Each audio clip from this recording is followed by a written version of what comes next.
तो क्या हाल चाल डेवलपर्स। तो इस वीडियो में हम यूनिट टेस्टिंग के बारे में देखने वाले हैं। पिछले वीडियो में हमने सारा बेसिक समझ लिया था कि टेस्टिंग क्या है, कितने प्रकार के, कैसे होती है, कैसे की जाती है, क्या रूल्स है, सब देख लिया था। इस वीडियो में हम यूनिट टेस्ट देखने वाले हैं कि यूनिट टेस्टिंग क्या होती हैं, कैसे करती हैं, कैसे किया जाता हो, कैसे यूनिट टेस्टिंग की कोड लिखी जाती है। इस वीडियो में हम सब देखने वाले हैं। तो चलो शुरू करते हैं। तो यूनिट टेस्ट अब शुरू करते हैं। ठीक। मैंने ये जो रेपो देख रहे हो, ये मैंने बनाया है। यू आर एल शॉर्टनर एक service, you R L shortener का बैक एंड है जो कि एक्सप्रेस में लिखा हुआ है। क्लीन आर्किटेक्चर को फॉलो करते हैं। ये जो प्रोजेक्ट है इसका एक्सप्लेनेशन मैंने दिया है एलएलडी के प्रोजेक्ट में, एलएलडी के प्लेलिस्ट में वीडियो नंबर 6 पे। तो तुम चाहो तो वहाँ जाके देख सकते हो। वहाँ पे मैंने पूरा समझाया है कि ये कैसे काम करता है और क्या है। इसमें मैं ज़्यादा कुछ बातचीत इस बारे में नहीं करूँगा, तो अच्छा यही होगा एक बार जाओ एलएलडी का प्लेलिस्ट खोलो, उसमें जाके वीडियो नंबर 6 देखो, वहाँ पे तुम्हें दिख जाएगा। ठीक। और हाँ, ये जो क्लीन आर्किटेक्चर को फॉलो करता है, तुम्हें क्लीन आर्किटेक्चर नहीं आता है तो वीडियो नंबर शायद 5 होगा क्लीन आर्किटेक्चर पे, उसे भी देख लो। और हाँ, ये पूरा जो क्या कहते हैं, ये पूरा जो प्रोजेक्ट है उसमें क्लासेस का ज़्यादातर मैंने यूज़ किया है। तो तुम्हें टाइप स्क्रिप्ट में क्लासेस की ज़्यादा अच्छी जानकारी नहीं है तो उसी प्लेलिस्ट में, एलएलडी के प्लेलिस्ट में तुम्हें वीडियो नंबर 2 उप्स कॉन्सेप्ट भी मिलेगा, उसे भी देख लेना। ठीक। क्योंकि ये सारे बहुत इंपॉर्टेंट है और एक सॉफ्टवेयर लिखने में, एक स्केलेबल और मेंटेनेबल सॉफ्टवेयर लिखने में ये सारी चीज़ें बहुत ही इंपॉर्टेंट रोल प्ले करती है। तो देखो ये सब आनी चाहिए, तो वहाँ से जाओ, पहले सीख लो, तब इस वीडियो पे आना। क्योंकि ये इस वीडियो का जो कोड है ये उन्हीं प्रैक्टिस को फॉलो करता है। और वैसे भी इस यूआरएल शॉर्टनर को उसी पे बनाया गया था। तो ये बस हम यहाँ यूज कर रहे हैं यूनिट टेस्टिंग के लिए, क्योंकि कंटेंट तो निकालना है ना। तो एक बार बनाओ और मल्टीपल टाइम यूज करो, वही कहते हैं ना, एक तीर से मल्टीपल निशान है, तो वही है। तो ठीक है। देखना ना, इसमें 2 ब्रांच तुम्हें मिलेगा। एक है मेन ब्रांच, तो मेन ब्रांच में देखोगे टेस्ट ऑलरेडी मैंने लिख रखे हैं। तो ये ऑलरेडी रिटर्न टेस्ट हैं जो मैंने लिखे हैं। मैंने यूनिट टेस्ट लिखे हैं सिर्फ अभी तक, और इंटीग्रेशन है ई टू ई टेस्ट नहीं लिखा है। तो उसके लिए टाइम लगेगा, वो हम बाद में लिखने वाले हैं और इसके आने वाले वीडियोस में लिखेंगे। तो इसमें सिर्फ हम यूनिट टेस्ट लिख रहे हैं। बाय द वे, वो जो वीडियोस मैंने बताए हैं उसकी लिंक मैंने डिस्क्रिप्शन में भी डाल दी, तो वहाँ से भी जाके देख सकते हो। और ये देखो, तो तुम्हें इस वाले ब्रांच पे आना, यूनिट टेस्ट वाली ब्रांच है। चाहो तो इस पे आ जाओ, या फिर चाहो तो भी और ब्रांचेस करो, जो कि मैं ज़्यादा बेहतर समझता हूँ करना। यहाँ से ब्रांचेस का नाम कॉपी कर लो और साथ में इधर आओ, यहाँ से ब्रांचेस की जो यूआरएल है वो कॉपी कर लो। और जहाँ भी तुम्हें क्लोन करना है, जैसे मान लो मैं चाह रहा हूँ कि यहीं क्लोन कर लो, तो बस मैं यहीं पे CMD ओपन करूँगा।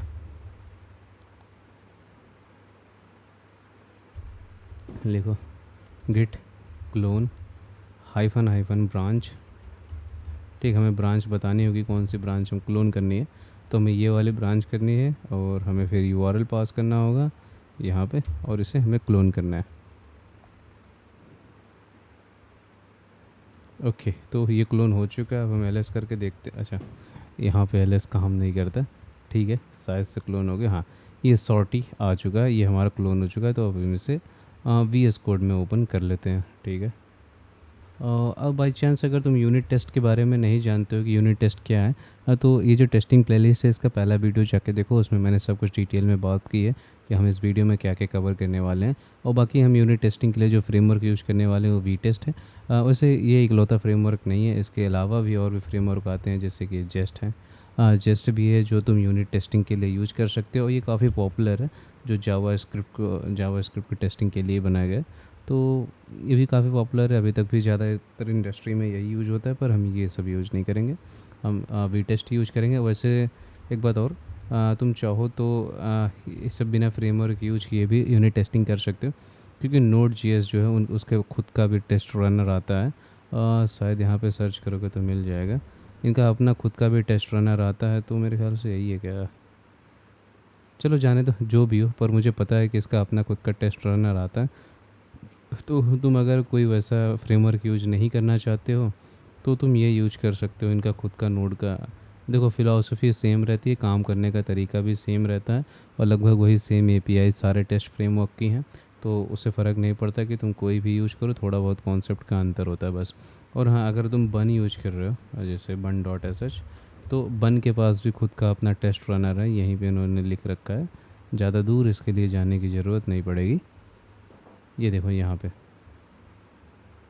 ये रहा टेस्ट रनर, इनका खुद रिप्लेस कर सकता है जेस्ट और वी टेस्ट को। तो देख लो जेस्ट कंपैटिबल एपीआई है, वॉच मैड है, मोड लाइफ साइकिल, स्नैपशॉट, डोम एपीआई। अच्छा डोम एपीआई, हैप्पी डोम, यानी इसमें तुम अपने रिएक्ट ऐप को भी टेस्ट कर सकते हो। अगर तुम बन यूज कर रहे हो तो बन समझो ऑल फॉर वन है। तो हाँ बन में भी आता है ये टेस्ट रनर। तो फ़िलहाल हम नोड के साथ है और नोड के साथ मैं यूज करना चाहता हूँ वी टेस्ट। हम कभी बन यूज करेंगे तो मैं बन के साथ बन का भी इनबिल्ट टेस्ट रनर यूज करना चाहूँगा। मैं सोच रहा हूँ कि प्रोजेक्ट्स अपने जो खुद के बनाऊँ अगर, तो बन पे बनाऊँ, बस वो सब सोचने वाली बात है। अभी यहाँ जो ठीक, तो बी टेस्ट है, हम बी टेस्ट यूज करने वाले हैं। और तुम्हें बी टेस्ट के बारे में कुछ नहीं आता तो चिंता मत करो, जितना ज़रूरी है उतना हम कवर करेंगे और डॉक्यूमेंट के साथ कवर करेंगे। क्योंकि मैं भी अगर किसी का कोई ट्यूटोरियल देखता हूँ तो अगर वो डॉक्यूमेंट के साथ ही कवर करता है तो वो देखने में मुझे ज़्यादा अच्छा लगता है। तो बस वही बात है। तो ये बात थोड़ा बहुत चीज़ें हैं, तो चलो हम करते हैं इंस्टॉल। ठीक है, तो पी एन पी एम से हम इसे इंस्टॉल कर सकते हैं। तो P N P M vitest, ठीक है। हाँ ठीक है, तो कौन सा वाला, ये वाला है।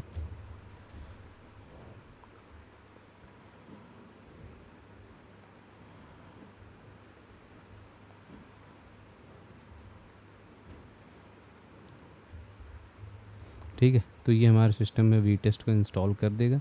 और फिर उसके बाद हमें क्या करना है, हमें टेस्ट राइट करना है। और टेस्ट राइट करने का तरीका क्या होता है, देख सकते हो कि ये हमारा फाइल है sum.js, ठीक है। उसमें एक फंक्शन है जो सम करता है। और हमारा टेस्ट रनर ये हम वी टेस्ट से इंपोर्ट करते हैं, ठीक है। एक्सपेक्ट, हम एक्सपेक्ट करते हैं हमें क्या करना है, और फिर हम टेस्ट, मतलब समझो कि टेस्ट रन करने के लिए। तो टेस्ट में हम ये होता है कि हम पास करते हैं कि हमारा टेस्ट का नाम क्या है, मतलब हम किस चीज़ को टेस्ट कर रहे हैं। ये एक उसका डिस्क्रिप्शन होता है, ऐसा समझ सकते हो कि हम जिस चीज़ को टेस्ट करना चाहते हैं ये उसका डिस्क्रिप्शन है, और क्या कर रहा है क्या नहीं कर रहा है। और हम एक कॉल बैक पास करते हैं जिसमें हमारा टेस्ट होता है। और ये हमारा होता है असर्शन, असर्ट शायद इसे कहते हैं। तो ये असर्ट या असर्शन जो भी इसे कहते हैं, हम देखते हैं अभी क्या कहते हैं। तो यहाँ पे हम जो चेक करते हैं कि हमें जो वैल्यू एक्सपेक्टेड थी वो मिल रही है कि नहीं। तो देखो टेस्ट में दो ही मेन चीज़ होता है, एक तो होता है कि टेस्ट लिखना है जिसमें हम उसका नाम देते हैं, और एक फंक्शन कॉल बैक फंक्शन पास करते हैं और जिसमें हम कुछ डेटा ऑपरेशन परफॉर्म करते हैं अपने लॉजिक के हिसाब से। और हम उसमें बताते हैं कि हम इसमें क्या एक्सपेक्ट कर रहे थे। तो वो अगर एक्सपेक्टेड वैल्यू ही आती है तो वो जो टेस्ट है वो पास होता है, और नहीं आती है तो वो टेस्ट फेल हो जाता है। और चलो एक चीज़ में हमें भी देखना है, मैं भी सोच रहा हूँ देख ही लूँ। एक चीज़ देखना, टेस्ट में हमें एक चीज़ होता है 3A रूल। ओके सो चलो देखते हैं क्या होता है। ये बताना, स्पेलिंग ही गलत लिखे तो ये देखना। 3A रूल है, अरेंज, असर्ट, अरेंज, एक्ट और असर्ट। तो चलो हम देखते हैं क्या करना है। देखो अरेंज में होता ये है कि हम जो भी हमारे वेरिएबल है, जो भी रिक्वायर्ड चीज़ें हैं हमारे टेस्ट को रन करने के लिए, हम पहले उसका व्यवस्था करते हैं, उसको बनाते हैं, या उसको जो भी करना होता है हम करते हैं। फिर एक्ट करते हैं, तो हम अपना जो फंक्शन या फिर जो हमारा मेथड या कुछ भी होता है हम उसको कॉल करते हैं। और असर्ट में हम असर्ट करते हैं और उसमें ये देखते हैं कि हमें जो एक्सपेक्टेड वैल्यू थी वो आ रही है कि नहीं। तो ये AAA रूल होती है जो हम हर टेस्टिंग में फॉलो करते हैं, यूनिट टेस्टिंग में भी और इंटीग्रेशन टेस्टिंग में भी। तो जिसमें हम अरेंज, एक्ट और असर्ट करते हैं, ठीक है। तो यहाँ पे भी वही चीज़ हो रहा है। तो यहाँ पे सिर्फ असर्ट हो रहा है, अरेंज भी नहीं हो रहा, एक्ट भी नहीं हो रहा। अच्छा हाँ, एक चीज़ और मैं बता दूँ, यहाँ पे ये जो तुम इसके अंदर देख रहे हो यही एक्ट है, ठीक है। हम फंक्शन को रन कर रहे हैं, अपने लॉजिक को रन कर रहे हैं, मतलब हम एक्ट कर रहे हैं, तो ये एक्ट है। तो यहाँ ऐसा कोई रूल नहीं है कि तुम अरेंज असर्ट और अरेंज एक्ट और असर्ट को एक ही लाइन में ना लिखो, अलग अलग लिखो, ऐसा कुछ नहीं। तो यहाँ पे समझो कि ये हो रहा है हमारा एक्ट और ये पूरा हो रहा है असर्ट, ठीक है। यही है असल में। तो ये क्या कहते हैं, by default test must contain dot test file और डॉट स्पेक्स फाइल। अच्छा मैं समझ गया। बाय डिफ़ॉल्ट जो है ना, वो हमें ये कह रहा है कि हम जब फाइल बनाएंगे तो उसके लास्ट में हम डॉट टेस्ट लिखेंगे या फिर डॉट स्पेक लिखेंगे। तो मैं तो डॉट टेस्ट प्रीफर करता हूँ, तुम चाहो तो डॉट स्पेक भी कर सकते हो। और अगर ये नहीं जानते क्या है कैसे करना है तो थोड़ी देर वेट करो, हम देख लेंगे। ये देखो क्या देख क्या लेंगे, यहीं पे तो लिखा है सम है इस, ठीक है। जो फोल्ड फाइल का नाम होता है वही रखते हैं हम। और ऐसा कोई रूल नहीं है, जो तुम चाहो रखो, लेकिन सिंपलिसिटी के लिए आसान होता है, मतलब हमें पता होता है कि किसका कौन से फाइल का, तो वही चीज़ है। और उसके बाद हम डॉट टेस्ट लगा रहे हैं, तो ये देखो जो कह रहा है डॉट टेस्ट और फिर हमारा एक्सटेंसन है, ठीक है ऐसा। और अगर तुम टेस्ट ना लिखना चाहो तो तुम स्पेक भी लिख सकते हो। मैं टेक्स्ट प्रीफर करता हूँ तो मैं टेस्ट लिखता हूँ, तुम्हें एक्सप्रेस चाहिए तो स्पेक लिख लो, ठीक है। और ये कह रहा है कि हमें पैकेज जेसन में ये वाली स्क्रिप्ट डालनी पड़ेंगी। तो ठीक है चलो ये वाले स्क्रिप्ट हम पैकेज जेसन में डालते हैं। और यहाँ पे हम इसको डाल देते हैं। ठीक है, तो हमारा वी टेस्ट का इसके अंदर हो चुका है। चलो ठीक है, और अब हम टेस्ट रन करेंगे तो हमें कुछ ऐसा रिजल्ट मिलेगा जहाँ पे बताएगा कौन सा टेस्ट रन हो रहा है और क्या था और क्या पास हुआ, क्या फेल हुआ, ड्यूरेशन और टाइम सब बताएगा। ठीक है, अब देखो वी टेस्ट को रन करने के लिए एक कॉन्फ़िगरेशन फ़ाइल लिखनी पड़ती है जो है vitest dot config dot T S. और हाँ, एक चीज़ और, वी टेस्ट जो है वो वीट के ऊपर बना है। अगर तुम्हें याद हो रिएक्ट ऐप में तुम एक वीट ऐप बनाते हो तो वीट जो बंडलर है ये उसी के ऊपर वी टेस्ट बना हुआ है। तो तुम वी टेस्ट की जो कॉन्फ़िगरेशन फ़ाइल है वो अपने wheat config dot T S के अंदर भी लिख सकते हो, चाहो तो सेम चीज़ का है, लिखना चाहो तो लिख सकते हो। लेकिन अगर ऐसा तुम नहीं करना चाहो तो एक फ़ाइल बना के यहाँ रख सकते हो और एक वीटेस्ट नाम का फ़ाइल बना सकते हो। मैं देखो फ़ाइल बनाना प्रेफर करता हूँ, मुझे एक में खिचड़ी नहीं बनाना पसंद है। तो मैं चाहूँगा कि तुम भी फ़ाइल बनाओ, मैं भी फ़ाइल बनाऊँ। और हाँ, हम बैकएंड पे हैं तो हमें फ़ाइल बनानी ही पड़ती है। और अगर तुम मान लो तुम अपने वी टेस्ट फाइल का कुछ कस्टम पाथ दे रखे हो, बाई चांस तुम किसी कारण से मोनोरेपो में अपने ऐसा कुछ कस्टम पाथ दे दिए हो सकता है तुम्हारा कोई यूज केस ही हो, मुझे नहीं पता कौन सा ऐसा यूज केस हो सकता है। तो तुम ऐसे कॉन्फ़िग में अपनी पाथ को पास कर सकते हो। और वीटेस्ट में कुछ मोड आते हैं, जैसे वीटेस्ट का मोड तुम इन्वायरमेंट वगैरह में सेट कर सकते हो, बता सकते हो कि मोड वगैरह क्या है, और उसी हिसाब से कंडीशनली तुम टेस्ट वगैरह भी रेंडर कर सकते हो। तो देखो वीट की कॉन्फ़िगरेशन जो फ़ाइल है वीटेस्ट की, मैं उसमें इतना डीप नहीं जाने वाला हूँ। ये पूरे डॉक्स है, तुम यहाँ इसे एक्सप्लोर कर सकते हो। मैं बस ऊपर ऊपर से जो चीज़ें होती उसे कवर करने वाला हूँ। ठीक है, तो ये देखो हम दोनों फाइल बना सकते हैं। और बाई चांस अगर तुमने कोई फ़ीचर, मैं फ़ीचर बोल रहा हूँ, हाँ, कोई रूल तुमने वीट वीट फाइल में लिखी है और कोई रूल तुमने वी टेस्ट फाइल में भी रूल लिखी है, तो जो हाई प्रायोरिटी होगी वी टेस्ट की होगी और ये वाला इग्नोर कर दिया जाएगा। तो इसका ध्यान रखना।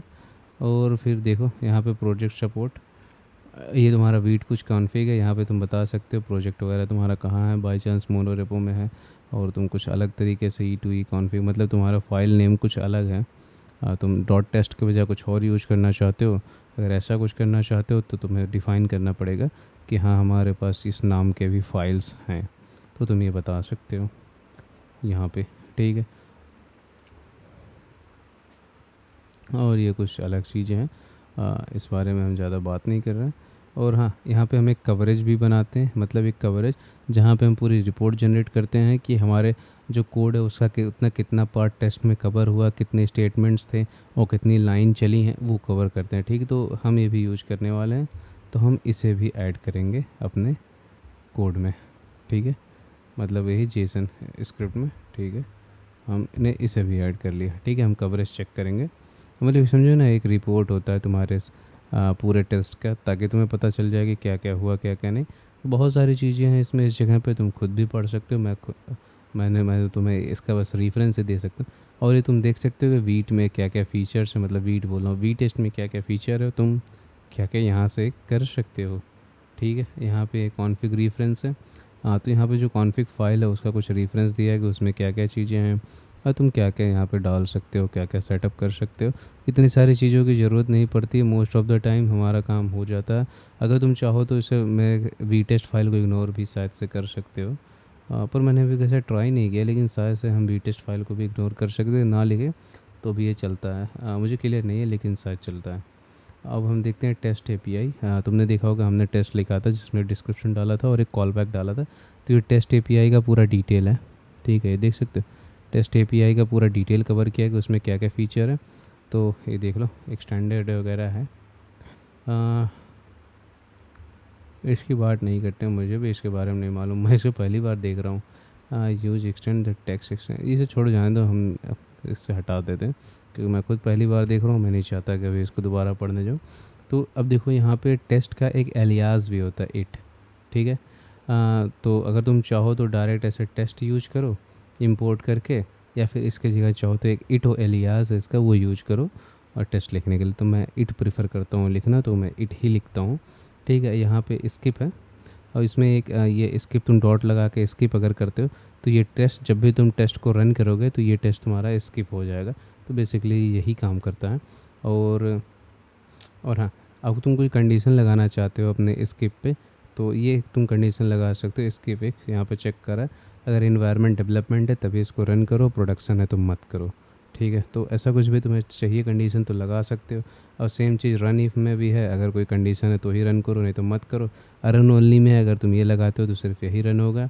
और कॉन्करेंट में है तो तुम अगर पैरेलली चाहो कुछ टेस्ट रन करना जो इंडिपेंडेंट हो, आपस में डिपेंडेंट ना हो, तो तुम पैरेलली कुछ टेस्ट वगैरह रन करना चाहो तो कर सकते हो। और मेरा डिपेंडेंट से मतलब ये है कि अगर तुम कोई चीज़ कभी हो सकता है डेटाबेस में राइट कर रहे हो डेटाबेस में, और फिर तुम अगली बार उसे गेट करने की कोशिश करोगे, तो इसे तुम पैरेलली नहीं कर सकते, ये एक दूसरे पे डिपेंडेंट है, पहले राइट होगा तभी गेट कर पाओगे। तो कॉन्करेंसी तुम्हें देखनी पड़ेगी कि कहाँ यूज करनी है कहाँ नहीं यूज करनी है। तो जहाँ पे तुम्हारे दो टेस्ट आपस में इंडिपेंडेंट हो गए वहाँ यूज कर सकते हो, और जहाँ डिपेंडेंट होगी वहाँ कॉन्करेंसी नहीं, वहाँ पे सीक्वेंस ही यूज करना पड़ेगा। तो सीक्वेंस के लिए बस जस्ट तुम टेस्ट या इट लिखोगे तो वो सीक्वेंसल ही होता है। और यहाँ पे डिस्क्राइब है, ठीक है। डिस्क्राइब असल में समझो कि एक और एलियास है, एक और एपीआई है, जिसका हम यूज करते हैं सूट बनाने के लिए। मतलब हम ग्रुप करते हैं अपने कुछ टेस्टर्स को। जैसे मान लो तुम्हें एक क्लास को मेथड्स को टेस्ट करना है, तो तुम्हें डिस्क्राइब कर सकते हो, उस क्लास का नाम दे सकते हो, उसके अंदर जो मेथड होते हैं उसकी टेस्टिंग कर सकते हो। इस तरीके से है, ठीक है। और इस यहाँ पे स्किप वगैरह ओनली टू डू का भी है ऑप्शन, कॉन्करेंसी में भी तुम उसे देख सकते हो। और यहाँ पे काफ़ी कुछ है। सीक्वेंसल अगर तुम ना लगाओ तो बाय डिफ़ॉल्ट भी सीक्वेंस ही होता है वैसे तो वो। तो यहाँ पे देखो काफ़ी कुछ है, तो तुम इसे एक्सप्लोर कर सकते हो। मैं ज़्यादा और अंदर नहीं जा रहा, मैं थोड़ी बहुत चीज़। हाँ, बेंच देखो यहाँ पे, ये बेंच है, बेंच मार्किंग के लिए यूज होता है। तो अलग अलग मतलब उस टेस्ट को कई बार रन करता हो, एक एवरेज तुम्हें देता है कि इस फंक्शन को रन करने में इतना टाइम लगा, और तुम उसमें देख सकते हो कि तुम्हें उसमें क्या ऑप्टिमाइज़ करना है और क्या नहीं करना है। तो ऑप्टिमाइज़ करके तुम उसके स्पीड को भी फिक्स कर सकते हो। तो हाँ, ये बेंच मार्किंग समझो कि ये बेंच है, बेंच मार्किंग के लिए यूज होता है। तो समझो एक छोटी सी बेंच मार्किंग टूल तुम्हारे अभी टेस्ट में है, और ये अंदर द टाइनी बेंच का यूज करता है, ठीक है। मेरे ख्याल से इतना काफ़ी। तो इसके भी कुछ है मेथड्स वगैरह, स्किप है, ओनली और टू डू है, वो देख सकते हो। और डिस्क्राइब जो हमने बात की सूट के लिए यूज होता है ग्रुपिंग करने के लिए, तो ये उसके भी है, उसके अंदर की चीज़ें हैं। तो इसमें भी तुम स्किप है, स्किप इफ़ है, रन इफ़ है, ओनली है, और इसमें भी कॉन्करेंसी, सीक्वल, सफल। मतलब सफल तो जानते हो कि अगर म्यूजिक सफल मोड पर चुना हो तो कभी भी कोई भी प्ले हो सकता है। तो ऐसी कोई इसकी जो वो है क्या कहते हैं सीक्वेंस, वो गारंटीड नहीं है। टू डू, ईच, फॉर वगैरह काफ़ी कुछ है। और यहाँ पे कुछ हुक्स हैं, बिफोर ईच और आफ्टर ईच, ये सारी चीज़ें। तो इसे तुम चाहो तो मतलब डिस्क्राइब के अंदर लिख सकते हो, या डिस्क्राइब के बाहर लिखोगे तो सबके लिए चलेगा, और डिस्क्राइब के अंदर लिखोगे तो जितने भी टेस्ट डिस्क्राइब के अंदर होंगे ये उसके लिए चलेगा। तो जो बिफोर ईच होता है, तो जैसे तुमने डिस्क्राइब के अंदर मान लो 10 टेस्ट लिख रखे हैं, तो ये हर बार चलेगा, हर जब एक टेस्ट रन होगा तब चलेगा, हर जब एक टेस्ट रन होगा तब चलेगा, ऐसे। और ठीक है, आफ्टर ईच तो तुम समझ ही होगे, ये हर जब एक बार एक पूरा टेस्ट रन हो जाएगा तब चलेगा, मतलब हर एक टेस्ट के बाद ये चलेगा। तो ये आफ्टर ईच है, ठीक है। और एक चीज़ और, अगर तुम बिफोर ईच के अंदर तुम ऐसे एक कॉल बैक फंक्शन पास कर देते हो, तो ये समझो आफ्टर ईच हो गया, ठीक है। तो तुम्हें अलग से आफ्टर ईच लिखने की ज़रूरत नहीं है। अगर तुम बिफोर ईच में कॉल बैक पास कर दो तो ये एज आफ्टर ईच ही काम करेगा। तो हाँ, तुम्हें आफ्टर ईच फिर इस जगह पे लिखने की ज़रूरत नहीं है। और बिफोर ऑल, इस नाम से ही पता चल रहा है कि हम बिफोर ऑल मतलब सारे टेस्ट हमारे डिस्क्राइब के अंदर हो गया, तुम डिस्क्राइब के बाहर लिखे हो तो सारे डिस्क्राइब के लिए फिर अंदर काम करेंगे, ऐसे हैं। तो बिफोर ऑल सारे टेस्ट रन होने से पहले एक बार चलेगा, और आफ्टर ऑल सारे टेस्ट रन होने के एक बार बाद चलेगा, ठीक है। और यहाँ पे फिनिश्ड है, ऑन फिनिश्ड वगैरह तुम देख सकते हो, इसे भी इंपोर्ट कर सकते हो। और हाँ, ऑन फिनिश जो है ये देख सकते हैं, this hook always called after the test finish, okay, it called after the after hook. मतलब जो तुमने ऊपर हुक देखा है आफ्टर बिफोर ईच वाला, ये उसके बाद चलता है, ठीक है। तो उसके बाद तुम्हें कुछ परफॉर्म करवाना है तो करवा सकते हो ऑन फिनिश, और अगर फेल होता है तो के लिए भी है, ठीक है, तो उसके लिए भी देख सकते हो। तो ये हमारा टेस्ट एपीआई ख़त्म होता है, ठीक है। यहाँ पे मॉक फंक्शन है, तो ये मॉक फंक्शन से असल में हम फंक्शंस को मॉक करते हैं, जो हमने पार्ट 1 में डिस्कस किया था कि हम अगर रियल डेटाबेसेस या एफ सिस्टम या फिर ऐसा कुछ इफ़ेक्ट यूज कर रहे हैं, जो साइड इफ़ेक्ट जिसे कहते हैं, वो अगर हम ऐसा यूज कर रहे हैं तो हम इस मॉकिंग की मदद से उस पूरी चीज़ को मॉक कर सकते हैं। जैसे फंक्शन वगैरह है, कोई भी चीज़ है तो हम उसे मॉक करके उसका एक फेक वर्जन बना सकते हैं, ताकि हम उसे टेस्ट कर सकें बिना रियल डेटाबेस के, बिना रियल एपीआई के। तो ये वही चीज़ है, तुम इसे पढ़ सकते हो, मैं कवर नहीं कर रहा है इसे, क्योंकि वैसे भी हम कोड में मॉकिंग करने वाले हैं तो उसकी ज़्यादा दिक्कत की बात नहीं है। तो वी आई यूटिलिटी है, इसमें हम इसी वी आई यूटिलिटी का यूज करके मॉक वगैरह करते हैं। तो एक बार चाहो तो तुम इसे भी देख सकते हो, ठीक है। और यहाँ पे एक्सपेक्ट है, हम असर्ट जो देखे हैं हमने वही चीज़ है। या एक्सपेक्ट के बारे में देख सकते हो, एक्सपेक्ट टाइप ऑफ, और मतलब काफ़ी सारी चीज़ें हैं। फिर यहाँ पढ़ने को ये सब पढ़ सकते हो, कुछ CLI की चीज़ें हैं तो यहाँ से ये देख सकते हो। तो ठीक है, अभी काम करते हैं, हम टेस्ट लिखना शुरू करते हैं। मेरे ख्याल से इसका इतना डिस्कशन काफ़ी था। हमने ये कर लिया और सारी चीज़ें कर ली हैं। तो हमें देखो पहले कुछ कॉन्फ़िगरल चेंजेस करने पड़ेंगे, ठीक है। मैं जो प्रिफ़र करता हूँ, जो टेस्ट है वो SRC के लेवल पे लिखना, ठीक है, SRC के अंदर नहीं। तो हम SRC के लेवल पे लिखेंगे, ठीक है। हम यहाँ पे बनाते हैं एक फ़ाइल, चलो फ़ाइल बना दें तो कोई बात, test dot index dot TS, ठीक है। हमने चलो ये फ़ाइल बनाया अभी के लिए। ये क्या हो गया यार, अच्छा डॉट मैंने कर दिया, इसे फॉरवर्ड स्लैश करना था। चलो अब तो ये काम नहीं करेगा, तो हम एक काम करते हैं, फ़ोल्डर ही बना लेते हैं टेस्ट नाम का, ठीक है। इसको उसके अंदर ही डाल देते हैं, ठीक।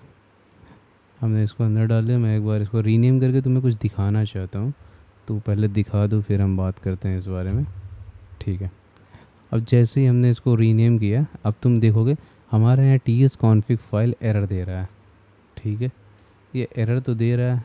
अब इस एरर क्यों आ रहा है, देखो हम बता रहे हैं कि हम रूट dir को कंसीडर करें, सारी फाइल्स वहाँ हैं GS की, पर हमने एक बाहर बना दी है, तो ये थोड़ा सा मिसमैच हो गया है। अब इसको हम कैसे फ़िक्स करेंगे, तो उसके लिए हमें जावास्क्रिप्ट फ़ाइल जो उसमें थोड़ी सी छेड़छाड़ करनी पड़ेगी। मतलब ये जो TS कॉन्फ़िग फ़ाइल है इसमें थोड़ी सी छेड़छाड़ करनी पड़ेगी। तो ठीक है, उसके लिए हमें ये क्या करना होगा, हमें इसको बदलना पड़ेगा। इसे हमें डॉट करना पड़ेगा। डॉट से मतलब ये है कि अब तुम इस सब को एज अ रूट लो। पर प्रॉब्लम जानते हो क्या है, अगर ये सब को रूट लेगा तो अगर हम यहाँ पे हस्की के अंदर भी कोई GS फाइल लिखें या कहीं भी कोई GS फाइल लिखें या इस लेवल पे लिख दें, तो ये सबको कंसीडर कर लेगा। पर मैं ऐसा नहीं चाहता हूँ कि तुम सबको कंसीडर करो। तो यहाँ से तुम्हें जिस चीज़ को हटाना है तुम एक्सक्लूड में डाल दो, वो एक्सक्लूड हो जाएगा। और तुम्हें जिसे इंक्लूड करना है उसे इंक्लूड में डाल दो।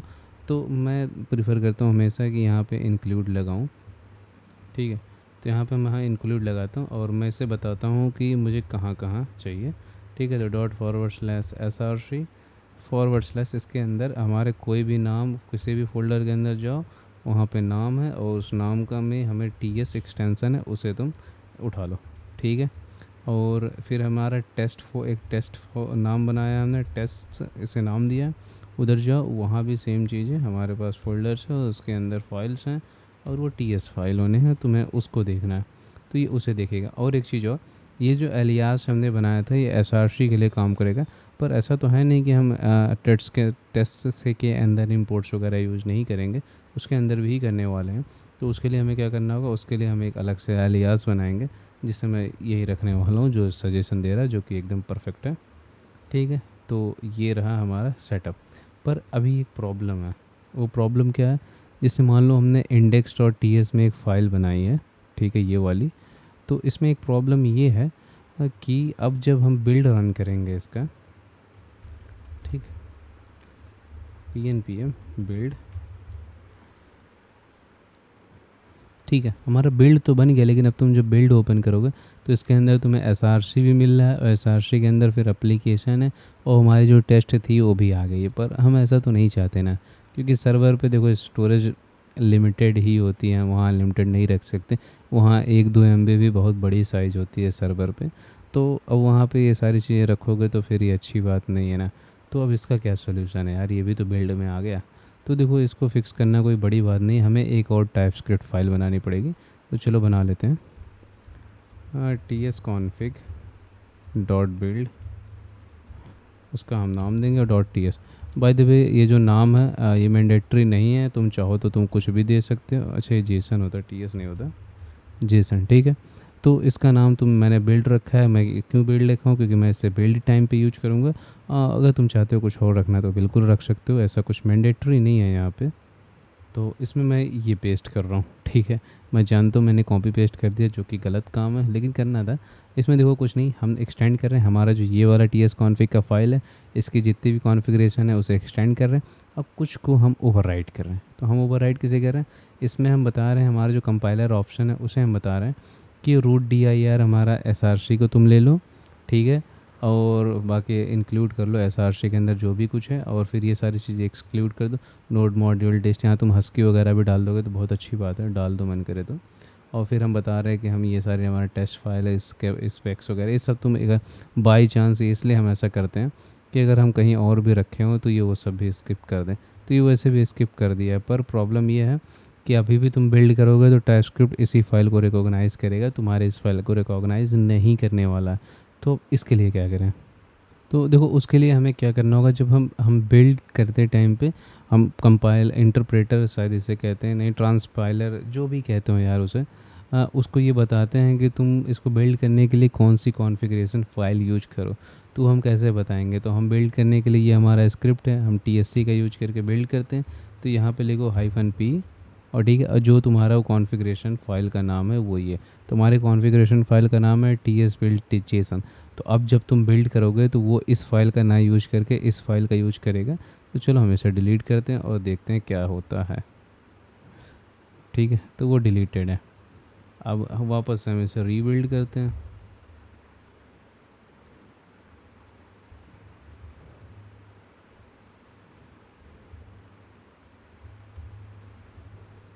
ठीक है, अभी हमारा रीबिल्ड हो गया। अब जस्ट लिस्ट के अंदर हमारा एप्लीकेशन और एंट्री जीएस वगैरह आ गया। तो ये हमारा एक्सपेक्टेड चीज़ें हैं जो हमें चाहिए थी। पर अभी भी एक प्रॉब्लम है।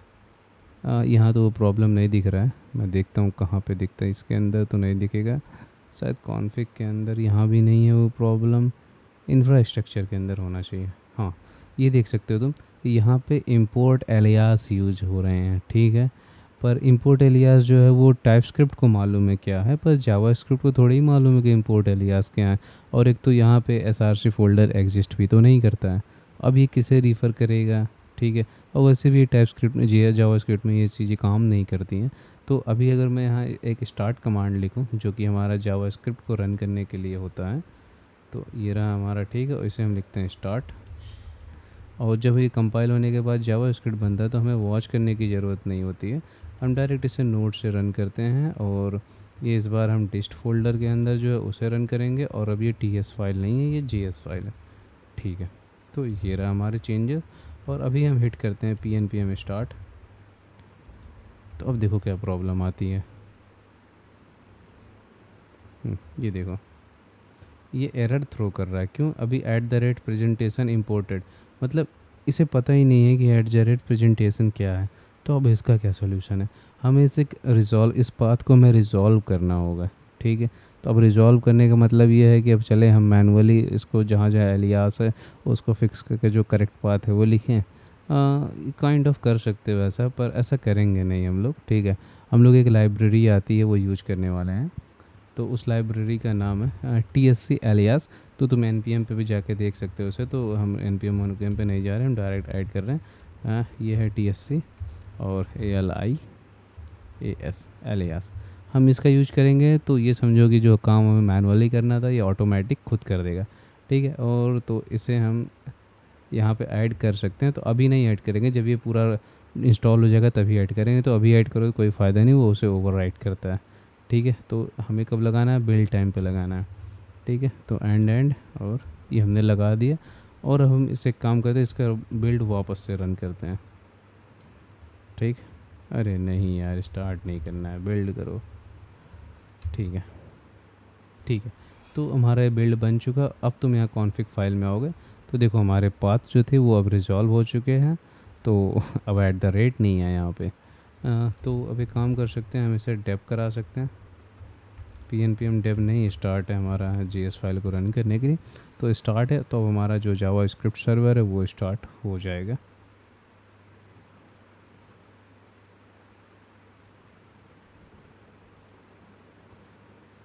हाँ, तो ये स्टार्ट हो चुका है, क्योंकि हमें जॉड की एरर आ रही है और अभी हमारे पास ENVs नहीं है। ये देख सकते हो हमारे पास ENV नहीं है, तो ये बस उसी वजह से एरर है। तो ये एक्सपेक्टेड एरर है। ठीक है, इसका मतलब हमारा सर्वर चल गया। ठीक है, तो अगर ENV ऐड करोगे तो ये चालू हो जाएगा, एरर नहीं देगा। तो हमारा काम हो चुका है। हमने जो हमें टेस्ट करने से पहले जो हमारी सेटअप थी उसे हमने कंप्लीट कर लिया है। ठीक है, तो अब टाइम आता है हमारे टेस्ट केसेस लिखने का। ठीक है, तो तुम्हें तो ये पता होगा कि यूनिट टेस्ट में हम सबसे जो हमारी छोटी यूनिट्स होती है वो लिखते हैं, जैसे कि एक सिंगल फंक्शन उसके टेस्ट करते हैं उसके लॉजिक की। तो फ़िलहाल मैं क्या टेस्ट करूँ, सबसे पहले मुझे जो टेस्ट करने की समझ में आ रहा है, मैं सोच रहा हूँ मैं डोमेन लेवल से चालू करूँ। ठीक है, तो डोमेन में हमारा जो कोर लॉजिक है हमारे ऐप का, वहाँ से चालू करूँ। तो वैसे ये जावा स्क्रिप्ट फाइल मैंने क्यों खोल दिया, ये एसआरसी में आना है और डोमेन ये रहा। ठीक है, तो हमें इसको टेस्ट करना है। ठीक है, इसे हम टेस्ट करेंगे और उसे तुम्हें लग रहा है कि हम इसमें क्या टेस्ट करेंगे कैसे करेंगे, तो मैं बताता हूँ। देखो इसमें टेस्ट करने को क्या है, इसमें टेस्ट करने को ये है, अगर हम किसी स्पेसिफिक लेंथ के लेंथ पास करते हैं तो क्या ये उतने ही लेंथ का जो स्ट्रिंग है वो जनरेट कर रहा है या उससे ज़्यादा। एक तो हमारा ये टेस्ट केसेस है, और हमें ये देखना है कि ये जो यूआरएल स्ट्रिंग है वो सेम लेंथ के कैरेक्टर सेम लेंथ की आईडी जनरेट कर रहा है कि नहीं, और दूसरा ये यूआरएल फ्रेंडली आईडी जनरेट कर रहा है कि नहीं। हमें ये टेस्ट करना है। ठीक है, हमें पता है कि ये सही काम कर रहा है, सब कुछ सही है। तो जो आइडियल केसेस क्या बनती हैं कि ऐसी चीज़ों को टेस्ट मत करो जिसका तुम्हें चीज़ें पता हो, जिसके तुम्हें बिहेवियर पता हो कि ये ऐसे काम कर रहा हो, ये ऐसे ही काम करेगा, उसे टेस्ट करने की ज़रूरत नहीं है, टाइम वेस्ट है। पर मैं टेस्ट कर रहा हूँ क्योंकि मुझे भी सीखना था और मुझे तुम्हें भी सिखाना है। ठीक है, तो इसलिए मैं इसे टेस्ट कर रहा हूँ, तो ताकि तुम्हें समझ में आए कि देखो टेस्ट को सिर्फ लिखा नहीं जाता है ना, टेस्ट के पीछे एक थॉट प्रोसेस होता है। तो मैं बस वही बता रहा हूँ कि टेस्ट के पीछे क्या थॉट प्रोसेस हो सकती है। तो हमने अभी थॉट प्रोसेस में यही देखा कि इसमें हम क्या क्या सिनेरियो बन सकते हैं जो टेस्ट कर सकते हैं। क्यों, क्योंकि ये रैंडम आईडीज़ जनरेट करता है, तो हम कोई स्टैटिक चीज़ रख के नहीं देख सकते हैं, पर ये देख सकते हैं कि जो ये रिटर्न कर रहा है उसका टाइप स्ट्रिंग है कि नहीं। हम टू बी एक्सपेक्टेड टाइप भी चेक कर सकते हैं कि वो क्या है। तो ये भी एक केस बनता है जो हम यहाँ पे टेस्ट कर सकते हैं। तो तुम्हें सोचना पड़ेगा कि हम क्या टेस्ट कर सकते हैं, और आज के टाइम में तो सही बताऊँ ज़्यादा दिमाग दौड़ाने की ज़रूरत नहीं होती है, ऐसे बस इसे कॉपी करो और जाओ जीपीटी को पकड़ा दो, कह दो इससे रिलेटेड जितने भी पॉसिबल टेस्ट केसेस होते सब लिख दो, बस बात ख़त्म। सेकंडों का काम है, वो सारे टेस्ट केसेस लिख देगा। और यकीन मानो इंडस्ट्री में आजकल यही हो रहा है। मैं जानता हूँ ना, वो यही कर रहे हैं वो लोग, ऐसे मिनटों में पूरी की पूरी टेस्ट लिख देते हैं। और एआई से ज़्यादा स्मार्ट कौन ही है, मुझे नहीं लगता कि उससे ज़्यादा होशियार आज के समय में कोई भी होगा। ओके, तो ठीक है, अब हमारा ये इंडेक्स वाला फाइल डिलीट करने का वक्त आ गया। तो इसके अंदर अब हम एक फ़ोल्डर बनाएंगे यूनिट टेस्ट, जिसके अंदर हम अपने सारी की सारी यूनिट टेस्ट रखने वाले हैं। ठीक है, तो यूनिट टेस्ट है, और इसके अंदर एक मॉक भी बना लेते हैं क्योंकि आगे चल के हम इसमें मॉकिंग भी करेंगे। तो ये हो गया हमारा मॉक। ठीक है, अब देखो इसके अंदर हम सेम फोल्डर स्ट्रक्चर रेप्लिकेट करेंगे जो हमारा एसआरसी के अंदर है, और हम क्या करने वाले हैं, डोमेन देखने वाले हैं। ठीक है, तो हम यहाँ पे सीधा सीधा उसे रेप्लिकेट करेंगे। ठीक है, एक फ़ोल्डर बनाएंगे जिसका हम नाम रखेंगे डोमेन, और उसके अंदर हम एक एंटिटी बनाएंगे। ठीक है, एंटिटी, और ये जो हमारा फाइल नेम है और इसे हम एकदम डिट्टो कॉपी करेंगे।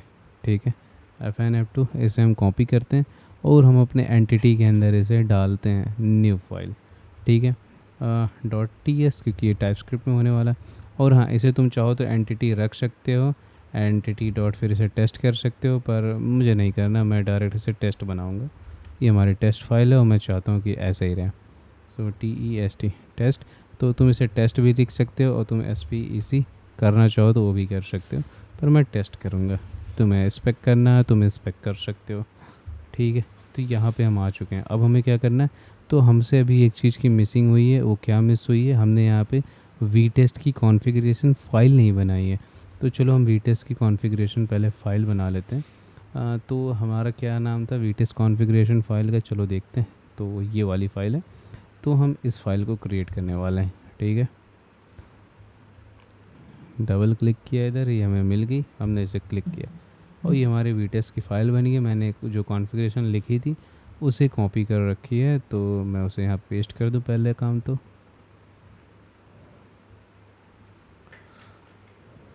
ये रहा। ठीक है, यहाँ देखो हम क्या करें, यहाँ पे हम .env इंपोर्ट कर रहे हैं। क्यों, क्योंकि हम जब टेस्ट करेंगे तो हमें उसमें हम इन्वायरमेंट वेरिएबल भी इंक्लूड करने वाले हैं, इसीलिए। ठीक है, और यहाँ पे कॉन्फ़िग बी टेस्ट की कॉन्फ़िगरेशन को हमने एक्सटेंड किया, उसकी अपनी कॉन्फ़िगरेशन ओवरराइट की। तुम इसे बिना ओवरराइट किए भी लिख सकते हो, तो ये डिफ़ॉल्ट कॉन्फ़िगरेशन से यूज करेगा। और यहाँ पे ग्लोबल्स हमने ट्रू किया ताकि हमें जो APIs है उसे इंपोर्ट ना करना पड़े, पर मेरे केसेस में पता नहीं क्यों उसे इंपोर्ट करना पड़ता है, काम नहीं करता। एनवायरनमेंट बता रहे हैं नोड कहाँ है और इंक्लूड करो।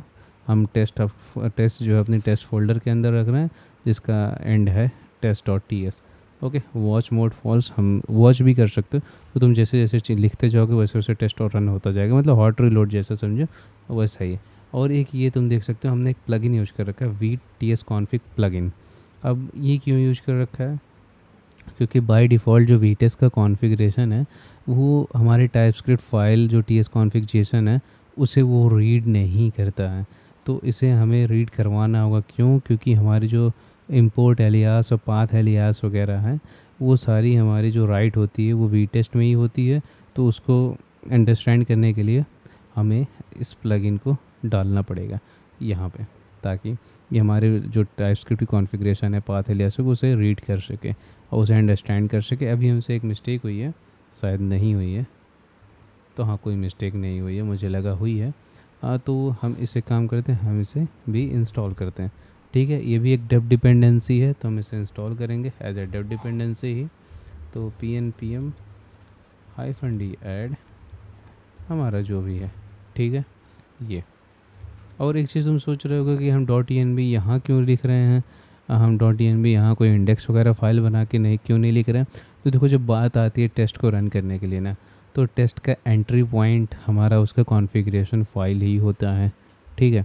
तो VTest जो है सबसे पहले अगर कोई फ़ाइल एग्जीक्यूट करेगा तो वो उसका खुद का टेस्ट फाइल एग्जीक्यूट करेगा। तो जब वो इसे एग्जीक्यूट करेगा तब जो .env है उसकी कॉन्फ़िगरेशन ऑटोमेटिक ही रन हो जाती है। तो वो हमें throughout the whole test मिलता है। अगर तुम इसे कमेंट कर दोगे, ठीक है, तो इसमें जब तुम ट्राई करोगे, तुम अपना कहीं env यूज करोगे तो उसमें वैल्यू आएगी नहीं। तो उसके लिए तुम्हें उस पर्टिकुलर फाइल के अंदर इंपोर्ट करना पड़ेगा, ठीक है, ये करना पड़ेगा। तो मुझे सेफ़ जोन यहीं लगता है तो मैंने यही कर दिया, तुम अपना देख लेना, ठीक है। तो चलो ये भी आ चुका और ये भी काम बन चुका, ठीक है। तो अब बात आती है हमारे टेस्ट लिखने की, जो एक एक्चुअल टेस्ट लिखेंगे, ठीक है। तो मैंने पहले ही बात किया था, इसके अंदर हमें मल्टीपल APIs मिलती हैं जिसके मदद से हम टेस्ट लिख सकते हैं, ठीक है। तो सबसे पहले हम इंपोर्ट करेंगे, और इंपोर्ट क्या करेंगे, हम इसमें इंपोर्ट करने वाला है डिस्क्राइब। रुक जाओ, एक काम करते हैं, हाँ पहले फ्रॉम ही ले लेते हैं। और ये सब कुछ हम इंपोर्ट करेंगे VTest से। और क्या क्या इंपोर्ट करना है, हमें डिस्क्राइब इंपोर्ट करना है, ठीक है। और हम ऐसा एक्सपेक्ट इंपोर्ट करेंगे ताकि हम ये यूज कर सकें, अपना असर्शन चेक कर सकें। और यहाँ पे देखो दो चीज़ें, एक टेस्ट है, तुम चाहो तो टेस्ट यूज कर लो या फिर चाहो तो इट यूज करो, ये इसका टेस्ट का एलियास है। तो मैं तो इट यूज करना प्रेफर करूँगा, तो मुझे इट ही यूज करना है, बाकी तुम अपना देख लेना, ठीक है, तुम्हें क्या यूज करना है। अब यहाँ पे आ जाते हैं, अब देखो डिस्क्राइब है, हम यूज करेंगे डिस्क्राइब जो सूट बनाने के लिए। हम मतलब एक समझो कि एक ग्रुप बना रहे हैं, उसके अंदर इससे रिलेटेड सारे टेस्ट को डालने वाले हैं। तो ये जो तुम्हें दिखा रहा है ये एकदम परफेक्ट दिखा रहा है, ठीक है। ये हमारा एक ID फैक्ट्री नाम का हम टेस्ट बनाने वाले हैं, उसमें हम कॉल बैक पास करेंगे। और उसके बाद देखो हम इसमें जो जिसके अंदर डिस्क्रिप्शन में ऐसे लिखते हैं कि ये जो हमारा एलियास है इसके साथ वो मैच करे, तो ऐसे पढ़ा जाता है इसे, it should generate random hacks string, इस तरह से, ठीक है। लेकिन बात यह है कि हमें ये नहीं रन करना है, मुझे जो यहाँ पे रन करना है वो कुछ ऐसे होगा।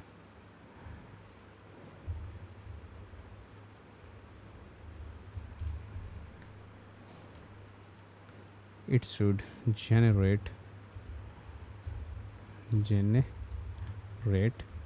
valid 16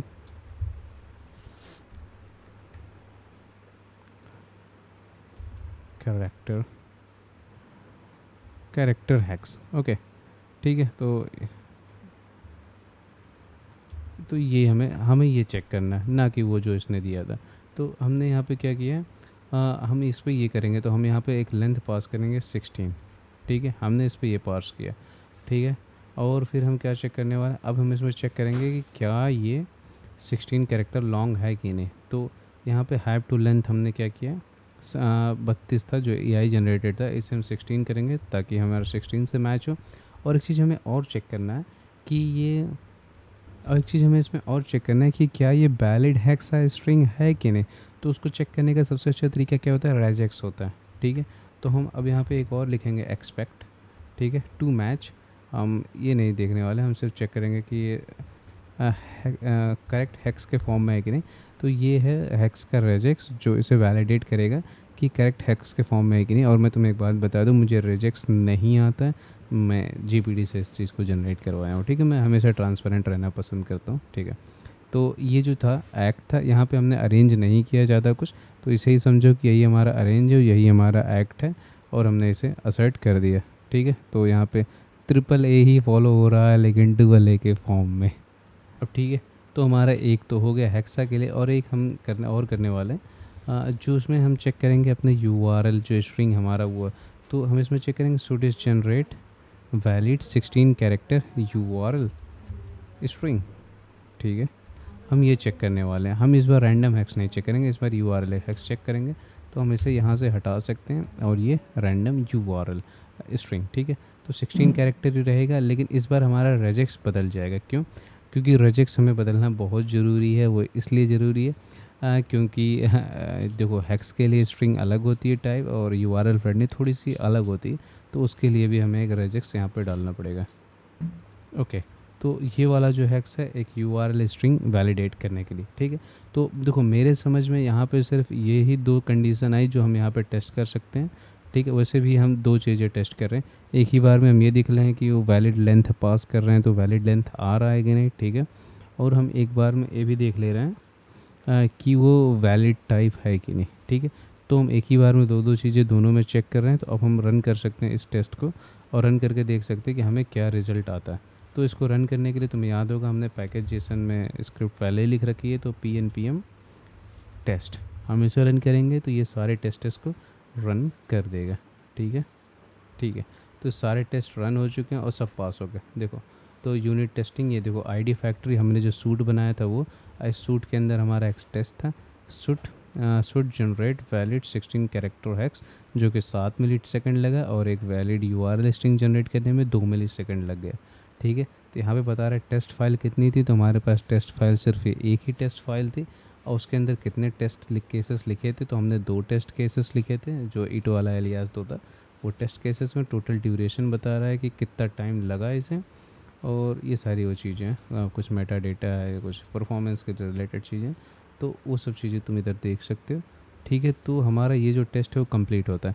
लेकिन तुम सोच रहे टेस्ट करने का क्या मतलब है, अब बाई चांस मान लो तुम्हारे लॉजिक में कोई इशू होता है, तो तुम इसमें 16 डिजिट कैरेक्टर डाल रहे हो पर ये 10 ही डिजिट देता, तब क्या होता? अगर तुम्हारे लॉजिक में ये इशू होता अगर, तो चलो चेक करते हैं। अब देखो ये हमें एरर आ गया, कहाँ एरर आया? ये देखो, ये जो माइनस वाला होता है वो एक्सपेक्टेड होता है, प्लस वाला जो रिसीव हुआ, तो क्या था एक्सपेक्टेड क्या था 10 था, पर हमें मिला कितना 16। क्यों? क्योंकि हमने 16 डिजिट की कैरेक्टर जनरेट करवाए थे, और हम एक्सपेक्ट कर रहे थे कि वो मतलब 16 कैरेक्टर की स्ट्रिंग जनरेट करवाए, लेकिन हम एक्सपेक्ट करें कि वो 10 आएगी। तो भाई ऐसा तो नहीं है, हमारा लॉजिक ठीक है, तो ये सब चीज़ें ऐसी नहीं होने वाली हमारे साथ, ठीक है। तो हमने एक ये छोटा सा बेसिक सा जो टेस्ट यूनिट टेस्ट लिखा है, जिसमें हम कोई मॉकिंग नहीं कर रहे हैं, लेकिन हम ये समझ गए कि ये समझो कि ये जो है ये एक टेस्ट केस है, अकेला एक टेस्ट केस है, और ये भी अकेला एक टेस्ट केस है। हमने डॉक्यूमेंटेशन में देखा था एक जो ये एक ऐसे कर गया था टेस्ट। तो देखो ये जो इट है और टेस्ट है आपस में रिप्लेसेबल है, तो इसको तुम ऐसे भी लिख सकते हो, तो ये भी चलेगा। बस ये फिर लिखने का तरीका अलग होता है कि टेस्ट करो, मतलब टेस्ट के साथ तुम्हें सेंटेंस को मिला के लिखना पड़ेगा, ये कन्वेंशन है जो फॉलो किया जाता है। मैं इट के साथ प्रेफर करता हूँ क्योंकि मुझे इट के साथ लिखना पसंद है। अगर तुम अब ही रन करोगे तो रिजल्ट देखो तुम्हारे लिए सेम ही होने वाले हैं, कुछ बदलेंगे नहीं उससे। तो ये दोनों इंटरचेंजेबल होते हैं, तुम अगर जिसके साथ कंफर्टेबल हो उसका यूज कर लो, कोई प्रॉब्लम नहीं है, ठीक है, ना मुझे ना और किसी को, ठीक है। अब यहाँ पे देखो एक चीज़ और कर सकते हैं, हमें ये पता है कि ये जो दोनों टेस्ट है वो आपस में इंडिपेंडेंट है, दोनों एक दूसरे पे डिपेंड नहीं कर सकती हैं। तो इसको सीक्वेंस में रन करने के बजाय हम कॉन्करेंटली रन कर लें, इससे हमारा टाइम भी बचेगा, हमारा टेस्ट फास्ट हो जाएगा, क्योंकि जब पैरेलली रन करेंगे तो, ठीक है। और पैरेलली रन कर रहे हो तो एक बात का ध्यान रखना, चीज़ें पैरेलली रन अगर कर रहे हो तो सिस्टम में तुम्हारे लोड पड़ता है, ठीक है। टेस्ट फास्ट होते हैं लेकिन तुम्हारा जो सिस्टम है उस पर लोड पड़ता है, ज़्यादा टास्क पैरेलल रन हो रहे हैं तो क्या पता तुम्हारा सिस्टम हैंग हो जाए। तो ये भी एक चीज़ होता है जो हो सकता है। तो अभी भी देखो चल गया, ठीक है। यहाँ पे कोई प्रॉब्लम नहीं है और यहाँ तक हम पास कर चुके। यहाँ पे हम यूनिट टेस्ट लिख लिए और ये हमारा यूनिट टेस्ट अब यहाँ चल रहा है। और हम अब इस मेथड पे या ही कह लो जो भी था इसको, इस पे हम कॉन्फिडेंट है कि हाँ ये काम कर रहा है, हमें जैसा बिहेवियर चाहिए वैसा ही आ रहा है। ठीक है, तो अब हम क्या टेस्ट कर सकते हैं और देखते हैं अपने एप्लीकेशन में। तो हमारे एप्लीकेशन में भी एक लेवल है एप्लीकेशन जिसके अंदर हमने यूज केसेस लिखा है। तो हमारे पास हाँ इसको टेस्ट करने का ऑप्शन है जिसे हम टेस्ट कर सकते हैं। ठीक, तो इसमें भी काफ़ी कुछ है चीज़ें करने को, लेकिन तुम यहाँ पे एक चीज़ ध्यान दो, यहाँ पे हम रियल डेटाबेस यूज कर रहे हैं। ठीक है, अब प्रॉब्लम है यार, अब डेटाबेस हम यूज कर रहे हैं पर यूनिट टेस्ट तो आइसोलेटेड होता है, इसमें ऐसी कोई साइड इफ़ेक्ट नहीं होती। साइड इफ़ेक्ट से मतलब मेरे को जो साइड की चीज़ें कॉल करते हैं जैसे API हो गया डेटाबेस, इसे हम साइड इफ़ेक्ट कहते हैं। तो अब साइड इफ़ेक्ट है, अब इसका क्या करें, हम क्या कर सकते हैं इसको, तो हमें इसे मॉक करना होगा। हमें जो भी ये जिस तरह से बिहेव करता है, जैसे ये 2 पैरामीटर ले रहा है, हमें इस तरह से 2 पैरामीटर मीटर को मॉक करना होगा। या ये तो कुछ रिटर्न नहीं करता है, पर अगर बाई चांस कोई चीज़ है जो कुछ रिटर्न करनी है तो हमें उसको भी रिटर्न कराना पड़ेगा। तो हमें इस तरह से मॉकिंग करनी पड़ती है। ठीक है, तो इस बात को समझो, ये ऐसे होती है। और हाँ, यहाँ पे जानते हो हमारा फ़ायदा क्या है, यहाँ पे हम इसे जो है एज ए डिपेंडेंसी इंजेक्शन ले रहे हैं। ठीक है, यहाँ पे हम हार्ड कोडेड नहीं है कि पता लगे कहीं पे हम एक फंक्शन बना रखे हैं और उसको इंपोर्ट कर रहे हो, ऐसा कुछ भी हम कर नहीं रहे हैं कि कहीं पे हमने एक फ़ंक्शन बनाया और उसे इंपोर्ट कर दिए क्रिएट करने के लिए। ठीक है, अगर तुम ऐसा करते हो तो भी कोई दिक्कत नहीं है, क्योंकि ये जो वी टेस्ट फ्रेमवर्क को इतना पावरफुल है कि तुम्हारा अगर कहीं से इंपोर्ट करके डायरेक्ट इसके अंदर तुम कोई फंक्शन लिख रहे हो तो वो उसे भी मॉक कर सकता है। तो वी टेस्ट इतना पावरफुल है, पर हमारे केस में ऐसा नहीं है, हम एक प्रॉपर रूल फॉलो किए हैं, तो जिसके वजह से हमारा जो डेटाबेस के जो चीज़ें हैं वो यहाँ पे एज ए डिपेंडेंसी इंजेक्शन आई है। पर एक चीज़ तुम और भी हो सकता है कर दो, तुम्हें यहाँ पे ही डाटाबेस क्वेरी लिख दो, मतलब एक ही में अंदर तुम खिचड़ी बना दो। यहीं पे तुम डेटाबेस क्वेरी URL को जनरेट, URL की जो शॉर्ट आईडी वो जनरेट करना है सब यहीं करा दो, वैसे हम करा तो रहे हैं, लेकिन तुम पूरी खिचड़ी बना दो।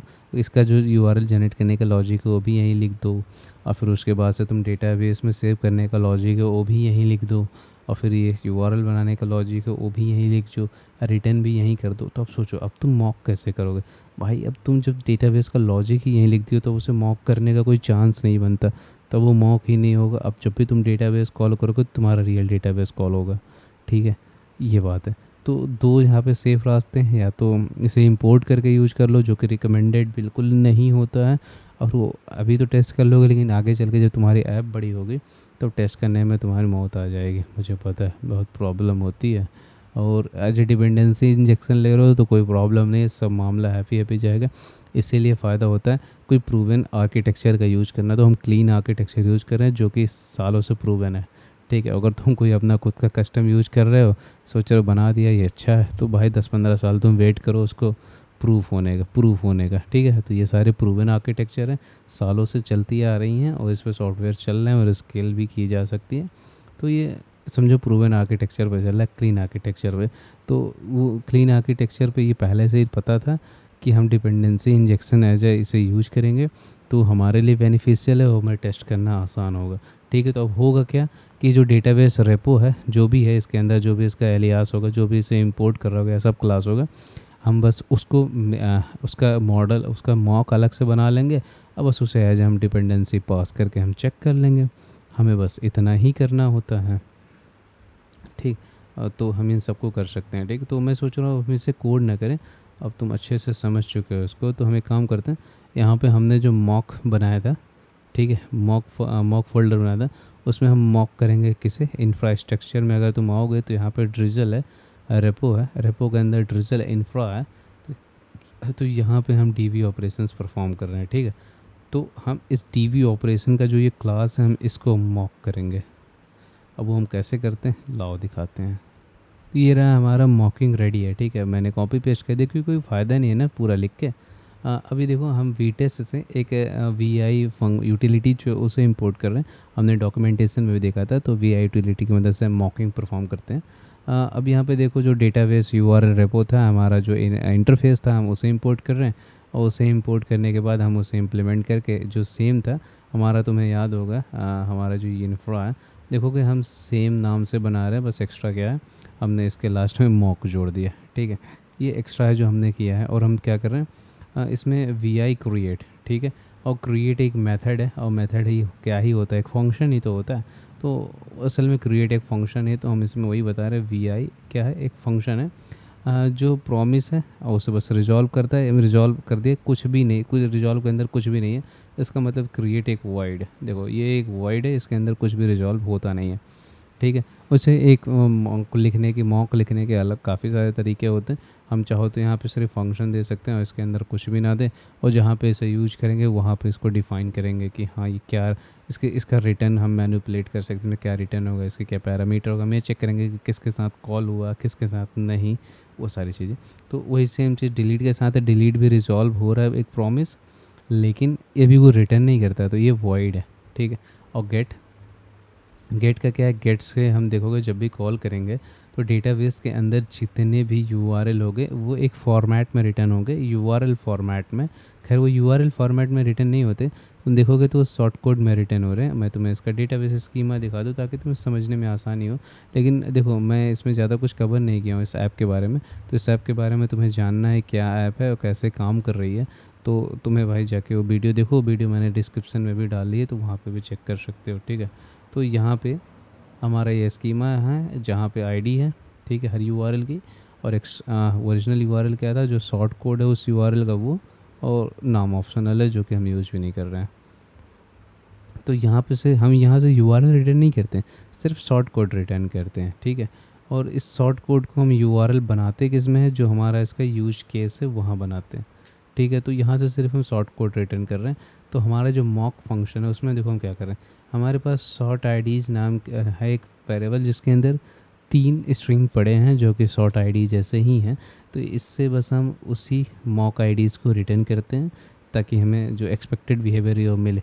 और तुम कहोगे कि हाँ अगर ऐसे ही बात थी तो यहाँ पे जो आईडी फैक्ट्री है उसे क्यों नहीं यूज किया आईडी जनरेट करने के लिए। तो देखो भाई उसे यूज इसलिए नहीं किया क्योंकि वो रैंडम वैल्यूज़ जनरेट करेगा, ठीक है। और टेस्ट में रैंडम वैल्यू जनरेट करेगा तो हम इन दोनों को इक्वल कभी चेक नहीं कर सकते हैं, ठीक। तो इसीलिए हमें एक स्टैटिक वैल्यू यूज करनी पड़ेगी जो throughout the test same हो, बदले ना, जिसे हम चेक भी कर सकें कि वो इक्वल हैं कि नहीं, ये सारी चीज़ें देख सकें। तो भाई रैंडम जनरेट होगा तो थोड़ी देख पाएंगे, तो इसीलिए हम यहाँ पे एक स्टैटिक वेरिएबल का यूज कर रहे हैं, ठीक है। गेट बाय शॉर्ट कोड, ये ओरिजिनल यूआरएल जनरेट करने के लिए अगर कोई शॉर्ट यूआरएल ब्राउज़र पे हिट करता है तो उसे ओरिजिनल यूआरएल चाहिए, तो हमने एक ओरिजिनल यूआरएल का मॉक बना रखा है, बड़ा मस्त नाम रखा है, ओरिजिनल डॉट मी फैजान भाई, ठीक है। तो ये ओरिजिनल यूआरएल रिटर्न करेगा, और एक यूआरएल ही रिटर्न करता है, तो बस एक सिंगल यूआरएल है, ना कोई आईडी ना कुछ। तो हम इसी तरह से मॉक करते हैं, हम काफ़ी सारी चीज़ें मॉक कर सकते हैं, तुम जाके डॉक्यूमेंटेशन को पढ़ सकते हो। लेकिन हमने इसे ऐसे वैसे ही मॉक किया है जैसे कि हमारा ड्रिजल का इंफ्रास्ट्रक्चर। बस क्या है, यहाँ पे हम डेटाबेस कॉल नहीं करेंगे, कुछ डमी डेटा है बस उसे रिटर्न करेंगे, बस ये बिहेव करेगा उसी तरीके से, ओके। तो अब बारी आती है देखो हमारे यूज केस को टेस्ट करने का, ठीक है। तो हमारा जो यूज केस है वो यहाँ लिखा है, ठीक है। तो हम अभी यूज केस को टेस्ट करेंगे। तो हमारा यूज केस कहाँ पे, एप्लीकेशन के अंदर, यूज केस के अंदर, यूआरएल के अंदर और यहाँ पे। तो सेम चीज़ हम यहाँ रेप्लिकेट करने वाले हैं यूनिट टेस्ट के अंदर। हम यहाँ पे चलो एक फ़ाइल लेते हैं जिसको हम एप्लीकेशन /यूज केस url.test.ts, ठीक है, हम इसे बनाते हैं। तो ये हमारा सेम चीज़ है। अब यहाँ पे हम देखो यहाँ पे क्या क्या है हमारे पास, यहाँ पे हाँ हमारे पास यूज केस है जो क्या है, यूआरएल क्रिएट करता है, ओरिजिनल यूआरएल लेता है और एक शॉर्ट यूआरएल क्रिएट करके रिटर्न करता है, और एक गेट है जो सारे शॉर्ट एक हाँ जो सारे जो शॉर्ट कोडेड तुमने देखा था ना, शॉर्ट कोड ये देता है, ड्रिजल का यूआरएल जो गेट रेपो वो शॉर्ट कोड देता है, ये उससे एक यूआरएल की लिस्ट बनाकर रिटर्न करता है। और get original URL short code यानी कोई शॉर्ट कोड लिंक सर्च करता है तो उसका ओरिजिनल यूआरएल रिटर्न करके रीडायरेक्ट करता है। और डिलीट है जो डिलीट करता है, ठीक है। तो यही सिंपल यही सिंपल और बेसिक लॉजिक है जो यहाँ यूज हो रहा है। तो हमें अब इसकी यूनिट टेस्टिंग करनी है कि सब कुछ सही से चल रहा है कि नहीं, ठीक है। तो इसके लिए भी तो ठीक है, मैंने सारे टेस्ट केसेस यहाँ पेस्ट कर दिए हैं, ज़्यादा दिक्कत की बात नहीं है, मैं सब समझा दूँगा। अब यहाँ पे देखो हमने हुक यूज किया आफ्टर ईच, ठीक है। अब देखेंगे हम क्यों यूज किए हैं। और एक डिस्क्राइब एक्सपेक्ट इट और वी आई, हम मॉकिंग यहाँ भी कुछ चीज़ें कर रहे हैं और क्या कर रहे हैं हम देख लेंगे। और यहाँ पे ड्रिजल मॉक से हम जो भी ओरिजिनल डेटा और सॉर्टेड आईडी है वो ले रहे हैं, तुमने देखा था हमने बनाया था, ठीक है। और ENV से हम ENV कॉन्फ़िग को लेके आ रहे हैं क्योंकि यहाँ पे हमें इन्वायरमेंट वेरिएबल्स की ज़रूरत पड़ने वाली है, ठीक है। और फिर यहाँ पे बैड रिक्वेस्ट और डेटाबेस क्वेरी हम लेके आ रहे हैं, हम चेक करेंगे कि हमें जो एरर आ रही है वो ठीक आ रही है कि नहीं आ रही है, ठीक है। तो हम डिस्क्राइब क्या कर रहे हैं, डिस्क्रिप्शन में हम चेक करें URL यूज केस, ठीक है। और ये जो आफ्टर ईच है ये क्या करता है, ये जो भी मॉक होते हैं उसे रीसेट करता है, ठीक है। अगर बाई चांस मान लो तुमने मॉक ये बनाया है, इस टेस्ट के दौरान तुम उसमें कुछ भी चेंज करते हो, तो ये होगा ये कि हर टेस्ट के बाद ये उस जो मॉक था उसे रीसेट करेगा पुराने स्टेट पे, जिस स्टेट पे वो बाय डिफ़ॉल्ट था, जो ये स्टेट एक बाय डिफ़ॉल्ट स्टेट है, तो ये उस पर वापस से उसे रीसेट कर देगा। तो ये आफ्टर ईच है, तो इसका मतलब हर टेस्ट के बाद वो रन होगा, ठीक है। तो ये करना असल में ज़रूरी भी होता है कई बार, और कई बार नहीं भी होता है, क्योंकि कुछ चीज़ों से डिपेंडेंट होती है तुम्हारे कि ये चेंज हुआ, इस चेंज पे ही तुम्हारा अगला टेस्ट डिपेंडेंट है, तो दुआई तुम उसे क्लियर नहीं करना चाहोगे। लेकिन अगर तुम ऐसा केस है तो तुम वो जो ऑन फिनिश वगैरह था, on finish on test failed वाला, वो वाली हुक यूज कर सकते हो। तो तुम्हारे पास एक वो वाली ऑप्शन है, तुम वो भी कर सकते हो। अगर तुम्हें ऐसा कुछ नहीं चाहिए, कुछ डिपेंडेंट है, तो तुम उस हिसाब से सेट कर सकते हो। तो हम यहाँ पे एक शॉर्ट कोड बनाया है, ठीक है। यहाँ पे भी एक डमी शॉर्ट कोड है ये वाला। तो हम क्या चेक करें, पहला जो हमारा टेस्ट है उसमें हम ये चेक करें शुड क्रिएट करेक्ट URL। हम ये देख रहे हैं कि क्या अगर हम इसमें URL अगर पास करते हैं तो एक करेक्ट URL जनरेट करता है या नहीं, ठीक है। तो करेक्ट URL का हमारा क्या था, ये हमारा उसमें प्रोटोकॉल होगा, डोमेन होगा और साथ में एक शॉर्ट कोड होगा फॉरवर्ड स्लैश के बाद, ठीक है। तो अब देखते हैं इसमें क्या होता है। अब यहाँ पे एक चीज़ तुम ध्यान से देखना, हम किसी भी फंक्शन ने मतलब किसी भी फंक्शन पे हम स्पाई कर सकते हैं, ठीक है। तो हम एक यहाँ पे स्पाई ऑन VI जो यूटिलिटी, उसके अंदर एक फंक्शन होता है स्पाई ऑन, उसके अंदर हम जैसे जो हमारा स्ट्रक्चर ऑब्जेक्ट के अंदर हम फंक्शंस बना रहे हैं। जैसे तुम ID फैक्ट्री देखे ही होगे, क्लोज अदर करने दो पहले फिर दिखाता हूँ, क्लोज अदर्स। तो तुम ID के अंदर तुम देखोगे ये हमारा जो ID फैक्ट्री है एक ऑब्जेक्ट है, और ऑब्जेक्ट के अंदर मल्टीपल फंक्शंस हैं। तो ये उसी के लिए इस तरह से यूज होता है। इसमें हम बताते हैं कि हमारा ऑब्जेक्ट कौन सा है, ऑब्जेक्ट, और ऑब्जेक्ट के अंदर ये हमारा कौन सा फंक्शन है। तो ये उसके बाद बाकी ये भी टाइप सेव होता है, मैं तुम्हें दिखाता हूँ, ये देखो ये भी टाइप सेव है, ठीक। तो इससे क्या फ़ायदा होता है, क्योंकि हमें ये पता है कि हमारी ID फैक्ट्री, अगर हम ID फैक्ट्री से कुछ भी जनरेट करते हैं तो वो रैंडम जनरेट करेगा, ये स्टैटिक नहीं होता है। तो हम स्पाई ऑन इसीलिए उस पर लगाते हैं, हम VI को स्पाई करते हैं, और जब भी ये रैंडम URL स्ट्रिंग कॉल होगा, देखो कॉल तो ओरिजिनल फंक्शन ही होगा, ठीक है। लेकिन इसका जो रिटर्न वैल्यू है यहाँ पे, ये जो रिटर्न करता है वो रिटर्न ना हो, वो रिटर्न तो होगा, ठीक है, लेकिन जो VI है, जो V टेस्ट है, उसको स्वैप कर देगा हमारे मॉक रिटर्न वैल्यू के साथ। तो मॉक रिटर्न वैल्यू हमारा ये ABC 1 2 3 4 5 6 7 8 है, ये उसके साथ उसे रीप्लेस कर देगा। और ये करना बताया क्यों जरूरी, क्योंकि अगर वो रैंडम स्ट्रिंग देगा तो हमारे टेस्ट के बीच कंसिस्टेंसी नहीं रहेगी, हमारी स्ट्रिंग बदलती रहेगी, जिस वजह से हमें प्रॉब्लम होगी और हम टेस्ट को सही से वैलिडेट नहीं कर पाएंगे। इसीलिए हमें एक स्ट्रिंग चाहिए जो throughout the test same हो। तो इसीलिए हम एक डमी ले रखे हैं, और हम कॉल तो ओरिजिनल फंक्शन कर रहे हैं, पर उसका जो रिटर्न वैल्यू उसे हम स्वैप कर रहे हैं अपने इसके साथ, मॉक वर्जन के साथ, ठीक है। इसका बेसिकली यही मतलब है, ठीक है। अब यहाँ पे देखो हम DB ले रहे हैं, हम DB जो हमारा डिजिटल URL मॉक था उसका एक इंस्टेंस बना रहे हैं, ठीक है, मॉक वाले का इंस्टेंस बना रहे हैं, और उस मॉक वाले को हम पास कर रहे हैं यूज केस के अंदर, ठीक है। यहाँ पे हम यूज केस के अंदर हमने उसे पास कर दिया, और हम क्या कर रहे हैं, फिर उसके बाद हम क्रिएट को कॉल कर रहे हैं। तो यहाँ पे जानते हो क्या हो रहा है, मैं तुम्हें दिखाता हूँ। यहाँ पे जो हमने AAA रूल की बात की थी, तो उसमें ये था, ये तीनों अरेंज है, ठीक है, फिर ये एक्ट है, और ये जो पार्ट है ये असर्ट है, ठीक। अब देखो क्या हो रहा है, मैं इसको ऐसे लिखना पसंद करता हूँ, मुझे ज़रूरत नहीं है कि मैं सबको अलग करूँ, मुझे जहाँ जहीं से लगता है वही करता हूँ, ये तुम भी कर सकते हो, कोई रूल नहीं है, ठीक है। तो हम मॉक वाले का एक इंस्टेंस बना रहे हैं, डेटाबेस इंस्टेंस। उसे हम पास कर रहे हैं हमारा जो ओरिजिनल यूज केस वाला क्लास है उसके अंदर, ठीक है। ये रहा डीबी, उसके अंदर हम पास कर रहे हैं। और जो हमें तुम्हें पता है कि ये DB as a dependency injection लेता है, तो हम इसको क्या कर सकते हैं, URL dot use case create और ओरिजिनल URL पास करते हैं ताकि वो फेक बना के दे, ठीक है। तो हम देखो कंसिस्टेंसी हमारी कंसिस्टेंसी मेंशन मतलब शॉर्ट कोड जो हमारा चेंज नहीं होगा। तो हमें पता है कि जब भी शॉर्ट कोड जनरेट होगा तो होस्ट नेम जो हमारा इन्वायरमेंट वेरिएबल में सेव है वो हमें मिल जाएगा, और हमारा जो एंड है वो मिलेगा। हमारा जो एंड है इसके साथ क्या नाम है, मतलब इस आईडी के साथ वो मिलेगा, हमें ये पता है, ठीक है। अब देखो यहाँ पे क्या होता है, हम स्पाई कर रहे हैं किसके ऊपर, spy URL random string function, इसके ऊपर, ठीक है। स्पाई कर रहे हैं और हम क्या चाहते हैं कि ये जो है ये कॉल होना चाहिए, क्योंकि अगर हम एक शॉर्ट URL जनरेट कर रहे हैं तो हम ये चाहते हैं कि ये जो फंक्शन है ये कॉल हो। तो हम उस पर स्पाई कर रहे हैं हैव टू बी कॉल्ड से, मतलब ये होता है कि वो जो फंक्शन है वो कॉल हुआ है कि नहीं। अगर ये कॉल नहीं हुआ होगा तो भाई हमारा लॉजिक गलत है, ठीक। क्योंकि हम चाहते हैं कि जब URL क्रिएट हो तो हमारा आईडी जनरेशन का फंक्शन जो है वो कॉल हो और एक आईडी जनरेट करे, लेकिन वो चला ही नहीं, किसी कारण से हमारा लॉजिक में फ्लॉ थी, वो चला ही नहीं हो, तो इसका मतलब हमारा लॉजिक गलत है क्योंकि आईडी जनरेट ही नहीं हुई। तो इसीलिए हम ये चेक कर रहे हैं कि जो हमारा random URL string spy on, या फिर हमारा ही कह लो एक रैंडम URL स्ट्रिंग जनरेटर जो है वो काम कर रहा है कि नहीं।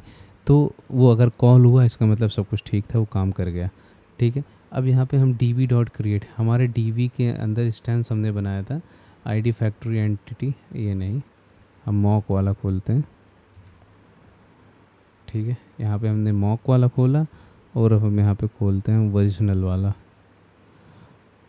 हाँ ये वाला, ये ओरिजिनल है, ठीक।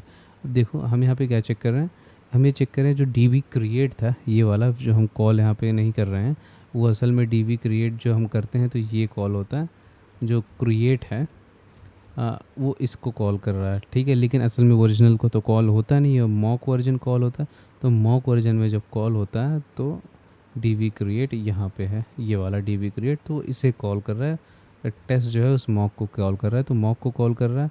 तो यहाँ मेरा db क्रिएट से मतलब ये वाला था, तुम इसे मत समझना, ये यूज केस तो ओरिजिनल को कॉल कर रहा है, जो यूज केस हमारा डिफाइन हुआ उसे, ठीक। तो अब ये db क्रिएट जो कॉल हुआ तो हम इसमें क्या करें, हैव टू कॉल्ड विथ, मतलब हम पैरामीटर्स भी चेक कर सकते हैं कि उसके अंदर क्या पैरामीटर्स क्या हैं। तो हमारा एक्सपेक्टेड क्या है पैरामीटर, उसके अंदर ओरिजिनल URL जनरेट, जो ओरिजिनल URL था वो जाए और शॉर्ट कोड जाए। क्यों, क्योंकि हम वैसे तो देखोगे कि हम क्रिएट यहाँ पे है तो हम यहाँ पे कोई पैरामीटर नहीं दे रहे हैं, पर जो हमारा ओरिजिनल फंक्शन है, मेथड है, उसके अंदर ये दो चीज़ें हैं, एक तो ओरिजिनल URL है स्ट्रिंग और शॉर्ट कोड है, ताकि वो जो शॉर्ट कोड और ओरिजिनल URL को डेटाबेस में राइट कर सकें। तो बस ये वही चीज़ें चेक कर रहा है कि अगर, और एक चीज़ हम यूज केस भी ओपन कर दें ताकि तुम्हें और अच्छे से समझ में आ जाए। यहाँ पे हमने यूज केस भी ओपन कर दिया, ठीक है। अब ये देखो जो क्रिएट वाला यूज केस है, जब ये कॉल करता है इस डेटाबेस का जो रेफरेंस वाला यूज केस है, मतलब क्रिएट है, तो इसमें पास करता है ओरिजिनल URL और सॉर्टेड आईडी, ये सॉर्टेड आईडी यहीं जनरेट करता है, ठीक। तो ये यहाँ पास करता है। तो बस हम वही चेक करें कि करेक्ट पैरामीटर के साथ कॉल हुआ कि नहीं, ठीक है, ये भी अच्छी बात है। और हाँ, हम एक चीज़ और चेक करें कि जो क्रिएट जो कॉल हुआ है वो एक ही बार कॉल हुआ है कि नहीं, क्योंकि हमारा जो लॉजिक है वो इस तरह से है, जब यूज केस चलेगा तो वो जो क्रिएट का फंक्शन है वो सिर्फ एक ही बार कॉल होना चाहिए। हमें भाई डुप्लीकेट रिकॉर्ड नहीं क्रिएट करने हैं, ठीक। 2-3 बार कॉल हो रहे हैं मतलब तुम्हारे लॉजिक में कमी और डुप्लीकेट रिकॉर्ड्स बन रहे हैं, तो इस बात का भी ध्यान रखना बहुत ज़रूरी है।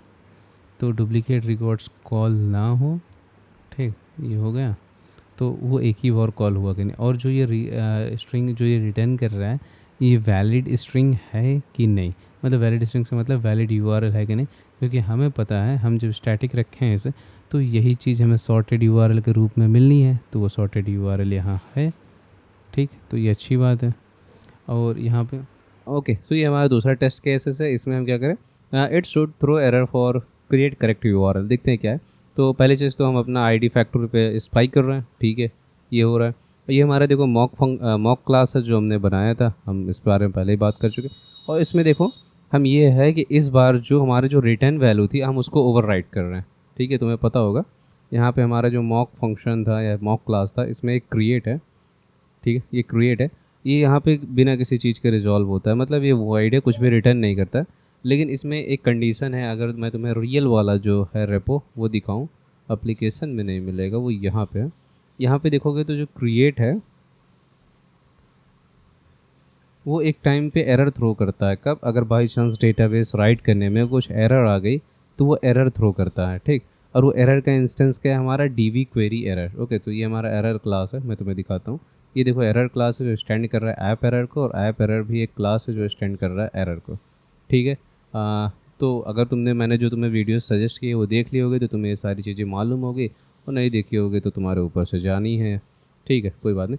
और यहाँ पे देखो क्या है, मॉक रिजेक्ट वैल्यू। हम जो भी मॉक फंक्शन या मॉक कुछ भी बनाते हैं वी टेस्ट में, तो हम उसकी वैल्यू को तुम जानते हो मैनुपुलेट करते हैं, या स्पाई वगैरह कर रहे हैं तो भी हम मैनुपुलेट कर सकते हैं।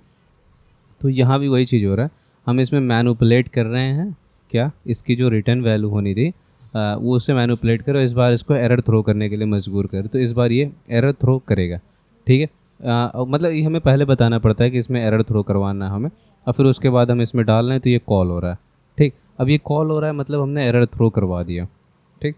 तो अब हमें यही चेक करना है कि जो एरर थ्रो हो रहा है मतलब उसका इंस्टेंस हमारा करेक्ट है कि नहीं, और एरर थ्रो भी हो रहा है कि नहीं। तो ये वही केस है। तो देखो एक्सपेक्ट करो, यूआरएल केस क्रिएट करो, इसमें जो हमारा क्रिएट का केस था उसे रन करो, जो मेथड है वो, और जो ओरिजिनल यूआरएल का मॉक था वो हमने पास किया, और इस बार हमने इसको कह दिया है कि तुम एरर थ्रो करोगे तो इसे एरर ही थ्रो करना है, तो रिजेक्ट करेगा। और रिजेक्ट करने के बाद जो इंस्टेंस होगा एरर का वो इंस्टेंस यही होना चाहिए, ठीक है।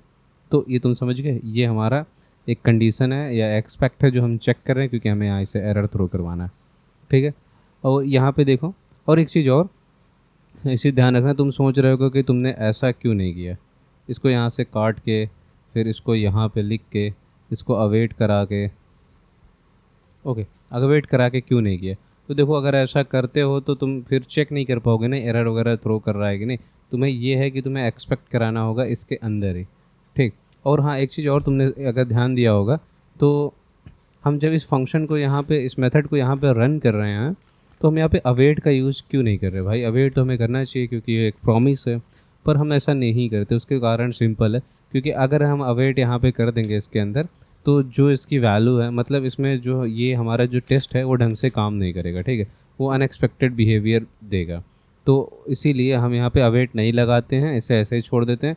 वी टेस्ट इतना स्मार्ट है कि वो इसे खुद ही डिटेक्ट करता है, और अगर ये एक प्रॉमिस है तो इसको अवेट वो खुद ही करता है, ठीक है। तो ये कभी मत करना, मैं किया था, मैं परेशान हुआ हूँ, ठीक। और यहाँ पे क्या है, हमें भी सेम चीज़ चेक करें कि क्या इसमें वो कॉल हुआ है कि नहीं, क्योंकि यूज केस जो हमारा वो पहले रन हो रहा है, और यूआरएल क्रिएट करने, आईडी क्रिएट करने का काम यूज केस में है, और खाली डेटाबेस का काम डेटाबेस राइट करने में, तो यहाँ पे एक बार तो कॉल होना ही है, ठीक है। अगर तुम पूरा कोड हमारा देखोगे इसका तो तुम्हें सब समझ में आ जाएगा।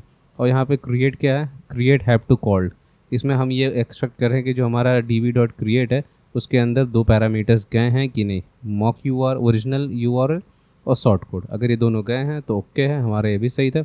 और हाँ, डीवी क्रिएट एक बार कॉल हुआ है, तो क्या हुआ कि वो एरर, भले ही वो उसने एरर थ्रो किया लेकिन वो कॉल तो हुआ, उसमें पैरामीटर्स तो गए। तो हम बस यही चेक करें, और हाँ, एक ही बार कॉल हुआ कि नहीं। तो ये वाला हमारा एक केस है, ठीक है। और तुम देखोगे, और फिर हमारा केस है हम डिलीट को चेक करें, अगर हमारा यूआरएल करेक्ट है तो वो उसे डिलीट करता है कि नहीं। तो ठीक है, हम वापस से वही मॉक का इंस्टेंस बना रहे हैं, फिर हम यूज केस को अपना डीबी का इंस्टेंस दे रहे हैं, मतलब डिपेंडेंसी इंजेक्ट कर रहे हैं, और फिर हम डिलीट को रन कर रहे हैं और चेक कर रहे हैं कि अगर डिलीट, क्योंकि जानते हो डिलीट तो हमारे केस में कुछ रिटर्न करता नहीं है, डिलीट वॉइड है, तो हमारे पास जो चेक करने के क्या ही ऑप्शन है, हमारे पास ऑप्शन है कि जो मेथड है जो db.delete है वो कॉल हुआ कि नहीं, ठीक है। और कॉल होने के बाद वो short code, called with short code, मतलब उसमें जो पैरामीटर्स जो शॉर्ट कोड हमारी थी, मतलब क्योंकि देखोगे अगर मैं तुम्हें दिखाऊं इसका use case, application use case नहीं, यहाँ पे नहीं है। तो यूज केस में तुम ये देख सकते हो, जो हमारा डिलीट है इसमें देखोगे ये हमारा फुल यूआरएल लेता है, सॉर्टेड यूआरएल, उसमें कुछ ऑपरेशन से परफॉर्म करता है, और जो आईडी है उसको निकालता है, सॉर्टेड आईडी नहीं तो बैड रिक्वेस्ट का एरर थ्रो करता है। और हाँ, एक यहाँ पे चेक है, ये चेक करता है कि जो वो आईडी था वो एक यूआरएल पैरामीटर है कि नहीं, क्योंकि हो सकता है यूज़र ने डालना ही भूल गया हो, तो ये सारी प्रॉब्लम भी आ सकती है। तो ये वही चेक कर रहा है कि मतलब रजिस्टर टेस्ट कर, अगर ये इनवैलिड है तो भाई तब भी बैड रिक्वेस्ट हो, सब कुछ ठीक है तो बस अवेट करा के डिलीट करा देगा डेटाबेस पे। तो मतलब ये वही कर रहा है, ठीक। तो यहाँ पे देखोगे तो इस सेम चीज़ हम यही कर रहे हैं। अब तुम्हें पता है कि डिलीट तो एक बार कॉल होना ही है और मेथड के साथ कॉल होना है और 1 बार चलेगा। और एक कंडीशन फिर अब देखो हम यहाँ चेक कर रहे हैं कि should it throw error for wrong short URL. इस बार हमने सॉर्ट यूआरएल की जो आईडी होती है वो हमने नहीं दी है, वैसे ही कॉल कर रहे हैं। तो अब क्या होगा, जो हमने आईडी नहीं दी है कॉल कर रहे हैं तो इसको कॉल ही नहीं होना चाहिए। क्यों? क्योंकि देखो ये जो हमारा यूज केस है वो यहीं पर डिटेक्ट कर लेगा कि हमारा जो यूआरएल में जो आईडी गई है वो रॉन्ग है। ठीक है, अगर वो रॉन्ग है तो यहीं से एरर थ्रो कर देगा। ये जो हमारा db.delete है डेटाबेस कॉल, वो कभी कॉल ही नहीं होगा। तो वही हम देख रहे हैं कि डिलीट हमारा कॉल नहीं हुआ ना, ठीक है, नहीं हुआ तो ओके है। और db.delete नॉट कॉल्ड विथ, क्योंकि जब कॉल ही नहीं हुआ तो कौन सा पैरामीटर जाता है। और हमें चेक करें कि यूज़ केस डिलीट वो रिजेक्ट हो रहा है कि नहीं, और रिजेक्ट होने पे ये वाला इंस्टेंस आ रहा है कि नहीं एरर का। ओके, सब आ रहा है तो ठीक है। ठीक, अब देखिए अगला हमारा क्या है, should it throw error for wrong short URL. Okay, मैंने अभी कुछ अलग देखा है क्या? सेम ही चीज़ है, लेकिन इस बार शायद ये डिलीट के लिए, अच्छा मेरी डुप्लीकेट हो गया क्या मेरे से, शायद से ये डुप्लीकेट हो गया है किसी कारण से। खैर कोई बात नहीं, जाने देते हैं इसको, अगर डुप्लीकेट हो गया तो। Should get list for URL, हम यहाँ बस चेक करें कि जो हमारा गेट लिस्ट है वो ढंग से काम कर रहा है कि नहीं, हमारा एक्सपेक्टेड है कि नहीं। तो हम मॉक कर रहे हैं, जाहिर सी बात मैंने ट्रिजल वाले इंस्टेंस को, और हम यहाँ पे प्रिपेयर कर रहे हैं जो हमारा, तुम देखे होगे कि मॉक सॉर्टेड आईडी है। यहाँ पे तुम अगर मॉक वाले वर्जन में देखोगे तो हमने एक सॉर्टेड आईडी बनाई है। और तुम यूज केस में भी देखोगे, यहाँ पे है यूज केस, तो हमारा जो गेट वाला है पैरामीटर, इसमें देखोगे तो जो डेटाबेस है वो सिर्फ सॉर्टेड आईडीज रिटर्न कर रहा है। ठीक है, ये यूज केस का काम है इस गेट का, ये उसको मैप करा के एक प्रॉपर यूआरएल बना रहा है। तो वही चीज़ हमें करना पड़ेगा कि हमें पहले सबका एक यूआरएल तैयार कर लेना होगा। ठीक है, तो वही हम यहाँ पे कर रहे हैं, डीबी का इंस्टेंस बना लिए। अब हमारे पास सॉर्टेड आईडी की लिस्ट हार्ड कोडेड पहले से थी, उससे हम कुछ यूआरएल की लिस्ट बना लिया, फिर हम यूज केस रन किए, और ये जो हमारा गेट है वो सॉर्टेड आईडी ही रिटर्न करने वाला है। ये जो हमारा गेट है ये प्रॉपर यूआरएल बाइंड करके रिटर्न करेगा। ठीक, क्योंकि ये जो यूज केस उसी तरह से कर रहा है। और जो मॉक था उसमें मॉक का जो गेट फंक्शन तुमने यहाँ पे देखा है, ये मॉक का गेट फंक्शन ये हमारा सॉर्टेड आईडी रिटर्न कर रहा है, मतलब जो एक्सपेक्टेड बिहेवियर है हमने उसे मॉक कर दिया है। और फिर हम चेक करेंगे कि यहाँ पे जो यूआरएल आ रहा है वो हमारा एक्सपेक्टेड लिस्ट जो यहाँ बन रहा है उसके बराबर है कि नहीं। अगर है तो ओके भाई, सब कुछ सही काम कर रहा है। और गेट जो है db.get एक ही बार कॉल होना चाहिए, मतलब कॉल होना चाहिए और एक ही बार कॉल होना चाहिए। ठीक है, ये हमारा यहाँ पे आखिरी टेस्ट केसेस हैं। Should get the original URL, तो तुम इसे देख सकते हो, हम बस टेस्ट नाम का एक की पास कर रहे हैं, तो ये उसका ओरिजिनल यूआरएल हमें मॉक करके देगा। ओरिजिनल यूआरएल भी हमारे पास मॉक वाला ही पड़ा है। ठीक है, अब तुमने देख लिया, हमने यहाँ पे सारे केसेस लिख चुके हैं, हमने टेस्ट सूट्स भी बना रखे हैं, तो हमारे पास टेस्ट सूट भी है, सब कुछ है। लेकिन अगर तुम सोच रहे हो कि तुम्हें लिखना कैसे आएगा, क्या आएगा, भाई देखो तुम्हें खुद लिखना पड़ेगा, सीधी बात है। मेरा जो विदाउट टेस्ट वाला जो ब्रांच है उसे क्लोन करो, कोड को समझो और लिखो। ठीक है, और अब हम चलते इसे रन करके देखते हैं। लेकिन रन करने से पहले मैं तुम्हें दिखाता हूँ, हमने सिर्फ एप्लीकेशन और यूज केस पे टेस्ट किया। तुम इसे जहाँ चाहो वहाँ टेस्ट कर सकते हो, लेकिन ध्यान रहे एक चीज़, टेस्ट वही करो जिसे टेस्ट करना ज़रूरी है। बेफिजूल का टेस्ट करोगे तो टाइम बर्बाद होगा। ठीक, और यहाँ पे हमारे प्रेजेंटेशन में देखोगे तो कंट्रोलर्स हैं, पर हमने कंट्रोलर्स को टेस्ट क्यों नहीं किया, क्योंकि देखो कंट्रोलर मेरा मानना है कि इंटीग्रेशन का पार्ट है, क्योंकि इसमें काफ़ी सारी चीज़ें एक साथ चल रही होती, तो इसे हम इंटीग्रेशन टेस्टिंग में टेस्ट करेंगे। ठीक, और एक बात मैं और बता दूं, मैंने रेपो चेंज की है, जो मेरी पुरानी रेपो थी वही मैं यूज़ कर रहा हूँ। ठीक, ताकि इसमें सारा सेटअप पहले से ही, मुझे ENB वगैरह फिर से लिखने का मन नहीं था इसी वजह से। तो अगर हम PNPM टेस्ट रन करें तो देखो हमारे पास सारे टेस्ट सूटेड चलेंगे। तो देखो चल गया, हमारे सारे टेस्ट चले, हमारे पास 2 फाइल थे और 9 टेस्ट थे और सारे के सारे पास हो गए। और एक चीज़ जो बता रहा था मैं, देखो promise return by this accepted, okay so was not awaited, so beat is currently auto await. Okay, तो मैंने कहा था ना कि तुम्हें खुद अवेट मत करना, नहीं तो अनएक्सपेक्टेड बिहेवियर मिलते हैं तुम्हें, इसलिए वी टेस्ट खुद ही उसे ऑटोमेटिकली अवेट कर लेगा। तो उस बात पे तुम गौर मत करो, मतलब उस बात को उस बात को ध्यान रखना, मेरा कहने का मतलब है। तो तुमने देखा हमने जो है टेस्ट रन किया, हमारे जो एक्सपेक्टेड वैल्यूज़ थे उसी तरह से सब कुछ काम कर रहे हैं। तो एक प्रकार से हमने यूनिट टेस्ट ऑलमोस्ट कंप्लीट कर दिया है। ठीक है, और एक चीज़ होता है टेस्ट कवरेज, एक कॉन्सेप्ट आता है, मैं तुम्हें दिखाता हूँ। उसके लिए मैंने पहले से स्क्रिप्ट ऐड कर रखी है, हमने पहले भी मैंने तुम्हें दिखाया है स्टार्टिंग में करते हुए। तो यहाँ पे हमने पहले से ही कवरेज की स्क्रिप्ट ऐड कर रखी।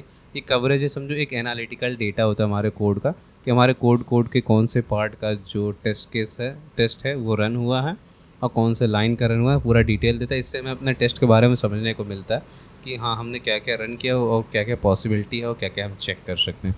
तो हम कवरेज भी चेक करते हैं, ठीक है, PNPM टेस्ट कवरेज। ओके, सो ये देखो हमारे पास पूरा डेटा आ चुका है। ये स्टेटमेंट्स है कि कितने स्टेटमेंट्स रन हुए हैं, मैं सब समझाऊंगा कि स्टेटमेंट्स क्या है।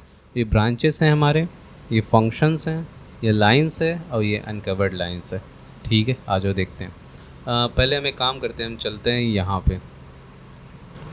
मेरे मानना है कि अगर हम यूज केस में जाएंगे तो हमें ज़्यादा समझ में आएगा। अगर तुम स्टेटमेंट की बात करोगे तो स्टेटमेंट से इसका मतलब है जो लाइन एग्जीक्यूट होती है, ठीक है।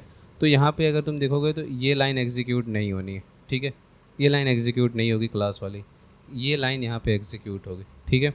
और ये जो लाइन है ये एग्जीक्यूटेबल नहीं है तो ये एग्जीक्यूट नहीं होगी, लेकिन क्या क्या ये एग्जीक्यूट होगी, ये भी एग्जीक्यूट होगी, ये भी एग्जीक्यूट होगी, ये स्पेस काउंट नहीं होगा, ये एग्जीक्यूट होगी, ये भी एग्जीक्यूट होगी और ये भी एग्जीक्यूट। तो जो लाइन एग्जीक्यूट होनी है उसे कहते हैं स्टेटमेंट, ठीक है। और तुम कह रहे हो ये क्यों नहीं एग्जीक्यूट हो रही, ये भी एग्जीक्यूट होगी, लेकिन जहाँ पे हम इस मेथड को रन करेंगे, और ये भी तब एग्जीक्यूट होगी जब हम इसका क्लास इंस्टेंस बनाएंगे। तो यही है स्टेटमेंट्स का मतलब। तो URL शॉर्टनर जो हमारा है फाइल, उसके अंदर स्टेटमेंट जो 20% स्टेटमेंट्स हमारे कवर हुए हैं। और फिर URL शॉर्टनर यूज केस जो है उसमें देखोगे तो 91% यूज केस हमारे कवर हुए, जो कि एक अच्छा परसेंटेज है इसके हिसाब से। और ब्रांचेस देखो क्या है, तो ब्रांचेस में कहीं पे यहाँ पे एल्स इफ यूज कर रहा हूँ, हाँ ये देखो हम यहाँ पे इफ़ यूज कर रहे हैं, ठीक। तो इसमें जो ब्रांचेस कवरेज हमें बताता है, ब्रांचेस ही एल्स इफ होता है। तो इफ़ जो है वो एक ब्रांच है और इसके अंदर तुम एल्स लगाते हो तो ये भी एक ब्रांच है, ठीक है। और अगर ये भी एक ब्रांच है तो अगर ये वाला पार्ट रन होता है तो उसको उसमें होता है 100%, ठीक है। और ये वाला पार्ट रन होगा तो वो 50%। ओके, ठीक है, समझ गए। तो इसे ही कहते हैं ब्रांचेस। और फंक्शंस तो समझते ही हो। और लाइंस, अब देखो लाइंस और स्टेटमेंट में अंतर है। ये भी एक लाइन है, ये भी एक लाइन है, ये सब पूरा एक लाइन है, ठीक है, ये सब लाइन है, तो इसे ही लाइन काउंट करते हैं। और एग्जीक्यूटेबल होती, जो एग्जीक्यूट होती है वो स्टेटमेंट, और अनकवर्ड लाइन थी तो बात से समझ में आ रही है, ठीक है। और एक चीज़ तुमने कभी ये चीज़ नोटिस किया होगा, जैसे मान लो अगर ये लिखने के बजाय, ऐसे लिखने के बजाय ये ऐसे होता, सपोज करो ऐसे होता, इसे कट करो और ठीक है। अब ये एक चीज़ तुम देखो, ये एक लाइन नहीं है, ये दो लाइन है। मतलब ये लाइन तो एक ही, लेकिन इसमें एग्जीक्यूटेबल दो, ये भी एग्जीक्यूट होगा और ये भी एग्जीक्यूट होगा, ठीक है। तो लाइन तो एक है, यहाँ पे एग्जीक्यूटिबल्स दो हो सकते हैं, ऐसा भी कंडीशन होता है, ठीक। तो अब तुम यहाँ पे वो सारा डेटा है, तुम अपने हिसाब से देख सकते हो, तुम्हारा फाइल्स फोल्डर यहाँ पे सब बताई जाती हैं इस डेटा में। तो ये वो सारी चीज़ें हैं। तो मेरे ख्याल से देखो यूनिट टेस्ट में मैंने कवर कर लिया जितना हमें ज़रूरत थी, वो सब कवर कर लिए। बाकी और भी तुम्हें जानना है तो तुम्हें खुद से रिसर्च करना होगा और ख़ुद से तुम्हें डॉक्स पढ़ने होंगे और भी कंडीशंस होंगे। अगर तुम किसी कंडीशन में फंसते हो तो तुम्हें उस बारे में पता करना पड़ेगा। क्योंकि देखो मुझे इतना मालूम है क्योंकि हम यूट्यूब पर शायद से मैं ही एक लौता ऐसा हूँ जिसने इस तरह का एक रियल प्रोजेक्ट बना के, एक रियल टाइप का प्रोजेक्ट बना के उस पर यूनिट टेस्टिंग किया। क्योंकि मैंने भी अभी तक जहाँ पे भी वीडियो देखी है वो भी सब प्लस माइनस वाले फंक्शन बना के टेस्टिंग करा के हटा दे रहे थे, कोई ऐसा रियल चीज़ पे नहीं करा रहा था। वो भी एक ऐसा प्रोजेक्ट जो प्रॉपर आर्किटेक्चर पे बना हो, क्लीन कोड क्लीन आर्किटेक्चर जैसा, तो ऐसा कहीं कुछ भी नहीं था। तो मैंने इसको किया क्योंकि मुझे लगा ये करना चाहिए, इसलिए मैंने इसे किया। और तुम्हें समझ में आ रहा है तो अच्छी बात है, और नहीं आ रहा है तो भाई मैं क्या ही कर सकता हूँ, कमेंट में बताना। जो प्रॉब्लम होगी हो सकता है मैं उसे कोशिश करूँ कि अपनी तरफ से फिक्स करूँ, अगर मेरे समझाने में इस बात को कोई प्रॉब्लम है तो। ठीक है, तब हाँ बाय। हाँ, और वैसे भी LLD का भी ट्यूटोरियल चल रहा है, ये मत सोचना कि LLD का प्लेलिस्ट ख़त्म हो गया है 6 वीडियो पे, नहीं, उस पर अभी बहुत वीडियो आनी, मान चलो कि 35-35 वीडियोज़ उस पर आनी है। इस पर हो सकता है 3-4 वीडियोज़ और आएंगी और फिर ये फाइनल हो जाएगा टेस्ट वाला। ओके, तो ठीक है, चलता हूँ।